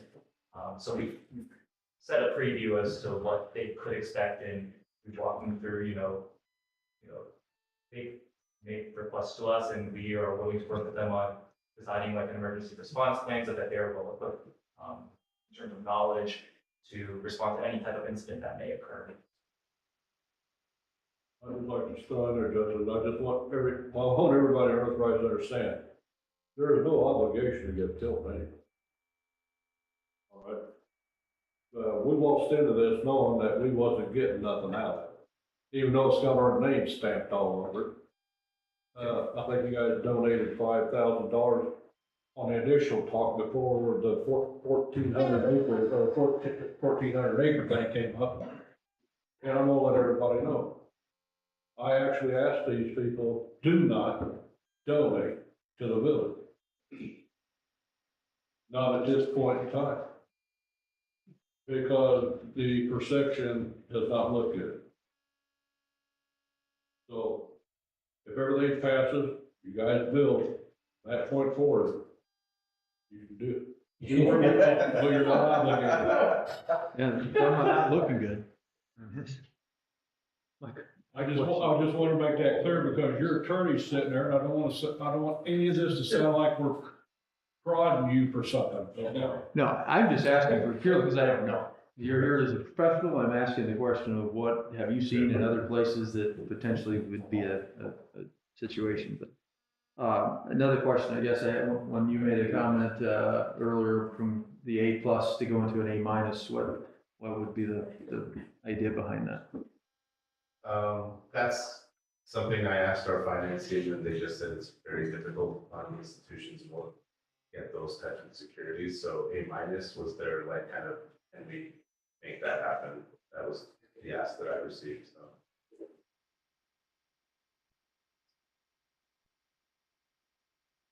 And then the idea behind the special use permit, since we have 25 years and the ask was for 35, what's the idea behind that?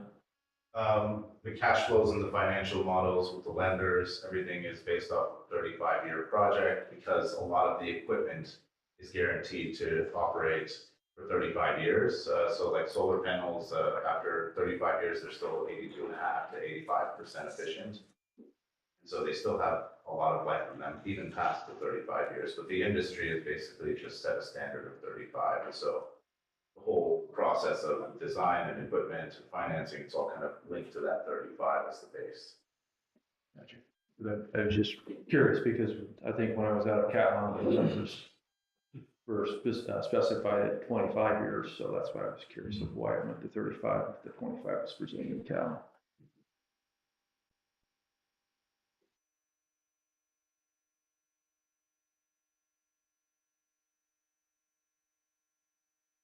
I think I'm good. We'll move on to the next section of the special board meeting. This section we'll get into the public comment. If everybody turns around and looks, there's a clock back there that Miss Cass controls. But each public comment, you get 3 minutes. What I'm gonna do is though, we have non-elected staff that sits up here, and I want to do a roll call to the staff to see if they would like to make any comment before I move to the general audience. Lori. Not prepared. Not prepared. Tilly. I have nothing. Yeah. To the general audience, please pronounce his name, I don't know about his name. Michael Muzinski. Michael, could you please go to the podium here?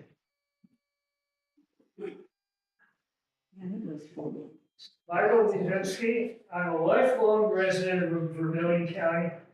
My mother was born in Vermilion County in 1916 on Adams Street in Tilton.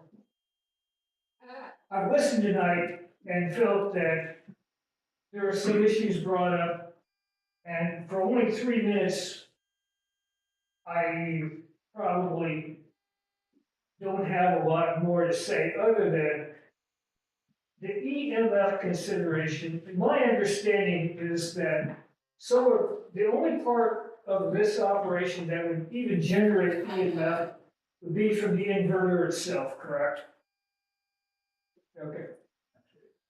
The other issue that concerned me is the 1,800-foot setback supposedly being more than what other areas are doing and is not considered normal.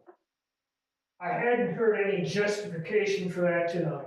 So thank you for those considerations, and I may share something more with Bill. Thank you. Thank you, Mark.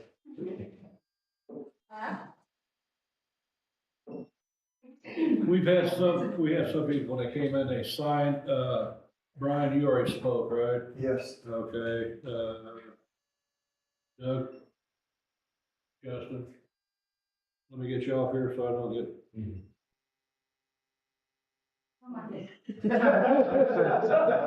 What do you got going on over there? You ready, Cass? Yeah. Okay. Becky Miller.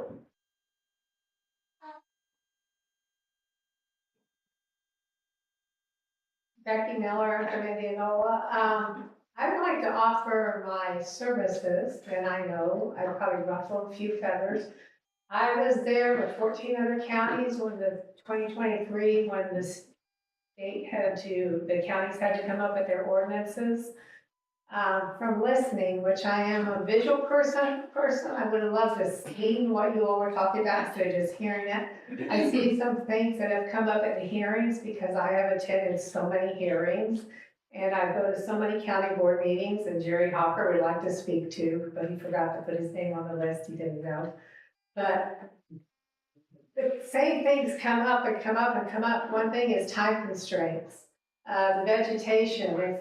So the fencing, I challenge you, or I ask you to go drive around to the different solar projects that are around here. Ridge Farm has put up like a woven wire fence.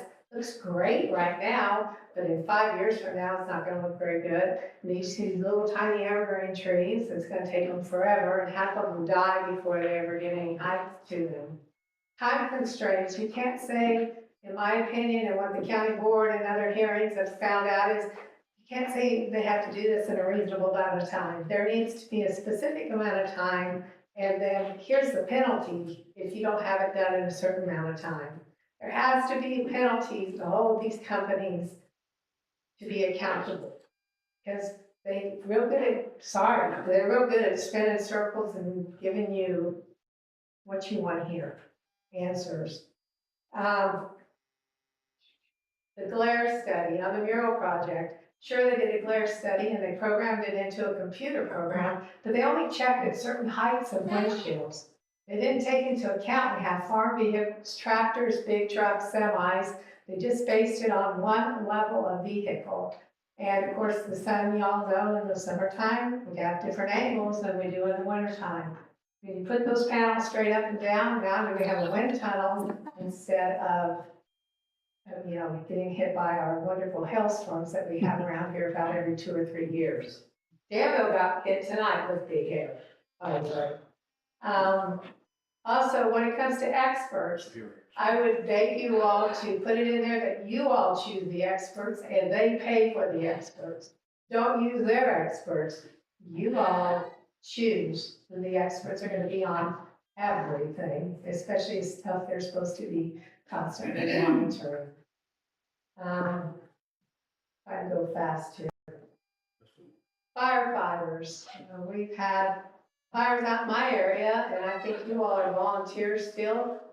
You can't even get a firefighter in Indianola. We had one. We had to wait for one to come from Georgetown. So if we've got harvest up, it's going to be a problem. Thank you. I'm gonna wait for Cass to get that thing turned off. Times. I knew it. Ben, we started this signature, I'm not gonna deny anybody in the public that wishes to speak, so is there anybody in the public that would like to speak but never had the opportunity? I'm sorry, I did not. I didn't either. But you want to speak? Oh, I want to speak whenever. Go ahead, say your name, Jerry.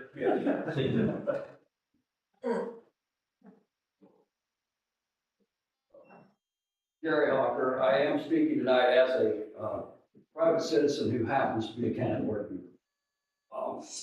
One of the biggest things that I caution you on is your decommissioning that I wanted to look at it, but I've listened to the mayor read it. I take it that you're requiring a bond, but the county has required them to post 100% of the decommissioning with a letter of credit or the money on, deposit. I think that's better than with the increase as we go along, rather than just a bond. Vomiting The and money's dogs there, are it's the up serious. front. I think you're much better that way. The other thing that I caution you on is, I love these companies, they tell you all these guarantees, we're guaranteed, we're guaranteed, we're guaranteed. But they incorporate each one of these solar fields for a reason independently. So if something bad goes on, that corporation's gone. Your guarantee's no better than the corporation, as you all know. If they were really concerned, they'd leave them all in their big corporation with a lot more assets. And I'm not saying this, I am saying this one that they're talking about is terrible because of size. Solar fields I have voted for and against on a county board. The last one of this size, I voted against, the county board denied it. But I'm just telling you, the decommissioning, you really want to look at that. And I think you want a deposit up front, not just a bond. I think it's a whole lot safer. And, well, I'm up there, I got a question. You got a solar situation going on Ross Lane right now. How did that happen without your ordinance? It came under our original ordinance. Is how that transpired. It's rezoned. And is that going to be a behind, well, I know this was question and answers, I'll ask you later, I just wonder if it's behind the meter. I don't mean to take up your time, Jerry, but, Oh, no. but a part of that is, part of the reason for this, plus Okay. we found a bunch of loopholes and glitches. I would just like to say, I know this is the toughest thing that you're gonna have. Maybe not the toughest, but one of the toughest things to deal with. I know from county, it's not a fun process. Thank you. But to answer your question, correct me if I'm wrong, Dave, now that this has been in a public meeting, these ordinances can go to the public. So anybody that would like to actually have a copy of the draft, Thank you. just speak to Tiffany or Lori. And they'll take care of you probably after the meeting. That's a question I had. Melinda, did you? Yeah, I didn't sign, but I have one No, that's question fine, and a that's fine. comment. Belinda Donovan, my comment is, on the demolition, you talk about holding a 10% back. And if the 10, on the decommissioning, if the 10% doesn't cover it, the facility owner is responsible. But if they are gone, Somebody, you're gonna be hard to hold them responsible. So my comment being, if the landowners are so sure about the company, let them be responsible after the 10% is gone. That's just a comment. well, the solar fields, if they leave prior, for whatever reason, then it goes out of service, then we take it out. But if they go, they're not, I don't believe they would fold more than they would sell, and we got it covered that if they was to sell to someone else and so on and so forth. But I guess that's my, when you were reading at the end, you said, and if the 10% doesn't cover it, then the facility's responsible.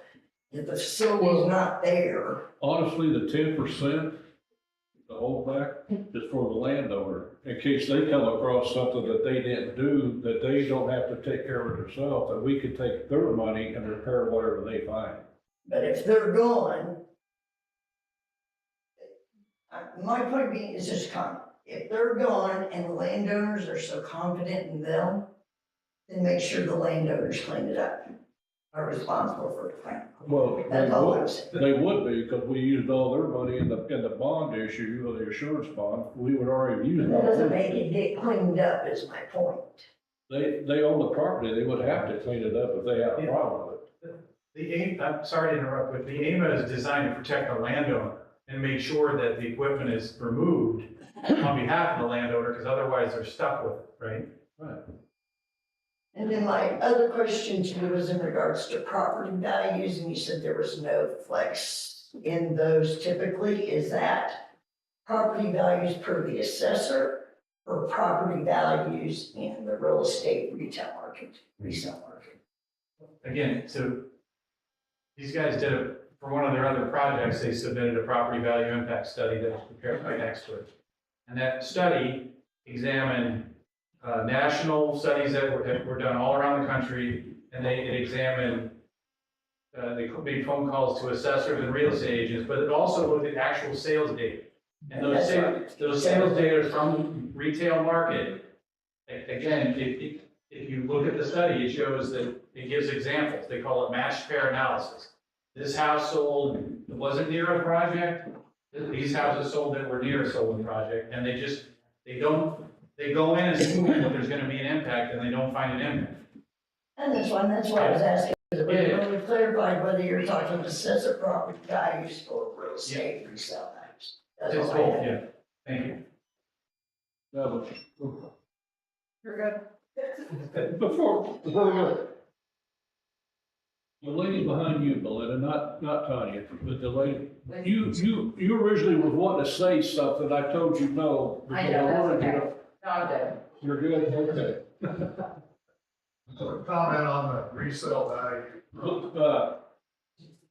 State your name, please. I'm Mike Creek, I live in Calhoun. We used to farm, land that you're talking about putting this on. And my memory's not great, but, I read where University of Virginia or Virginia Tech did a massive study, solar systems. It was like 8,000 solar fields, like 1.5 million real estate transactions. And they concluded that, and you can find that, It's it's out Virginia there. Tech. Virginia. Virginia Tech.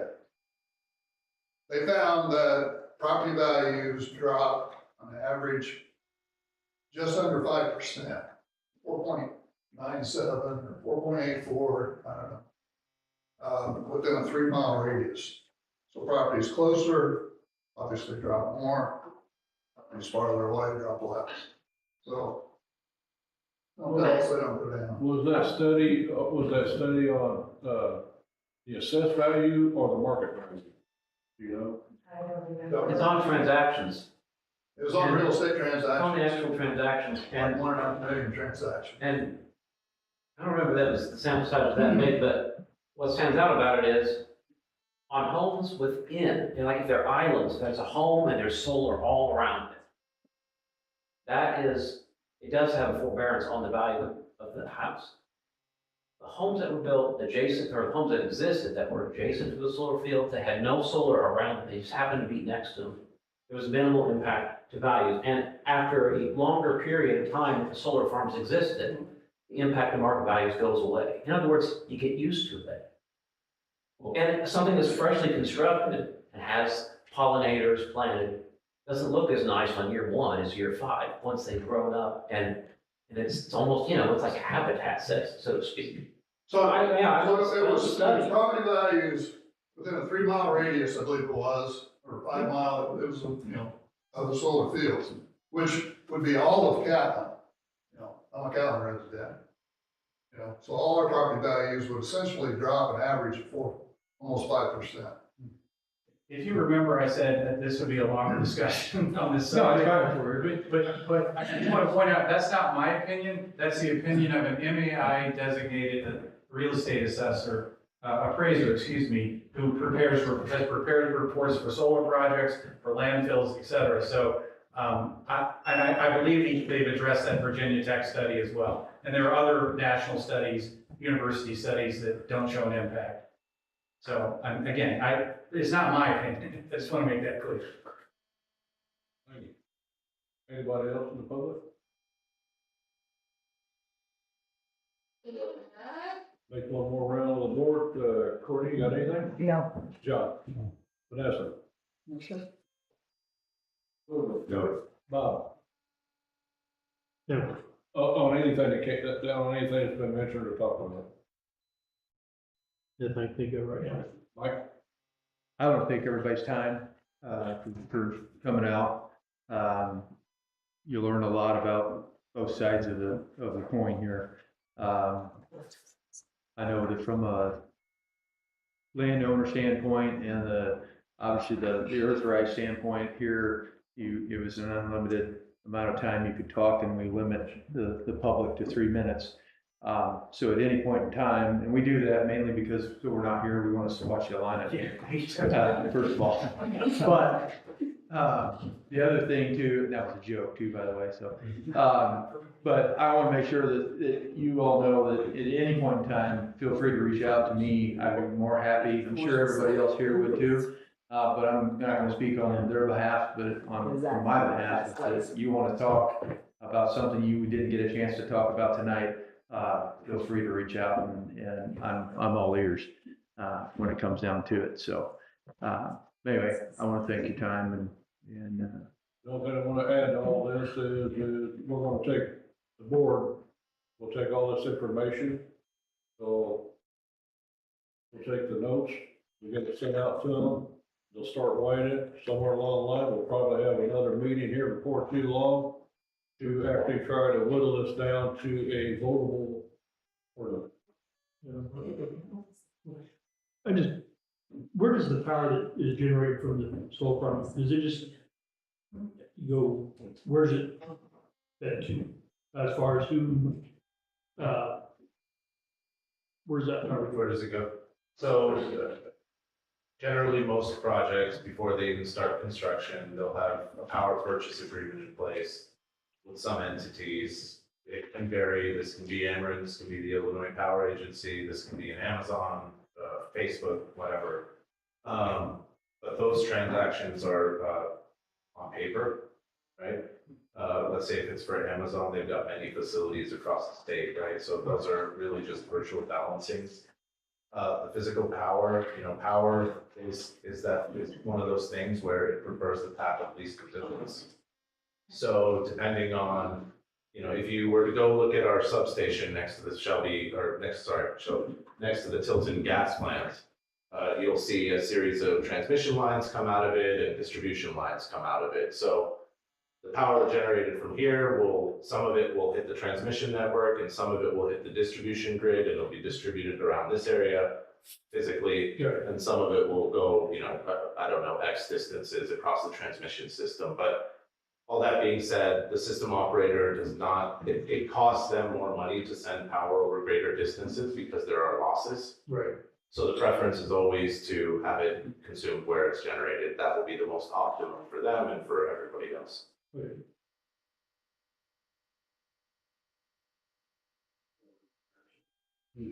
Yes. Thanks, everybody, for coming and participating, and I will motion to adjourn. Motion. Yes. Yes.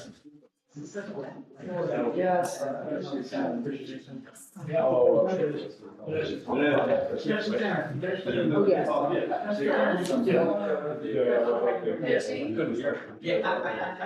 Yeah.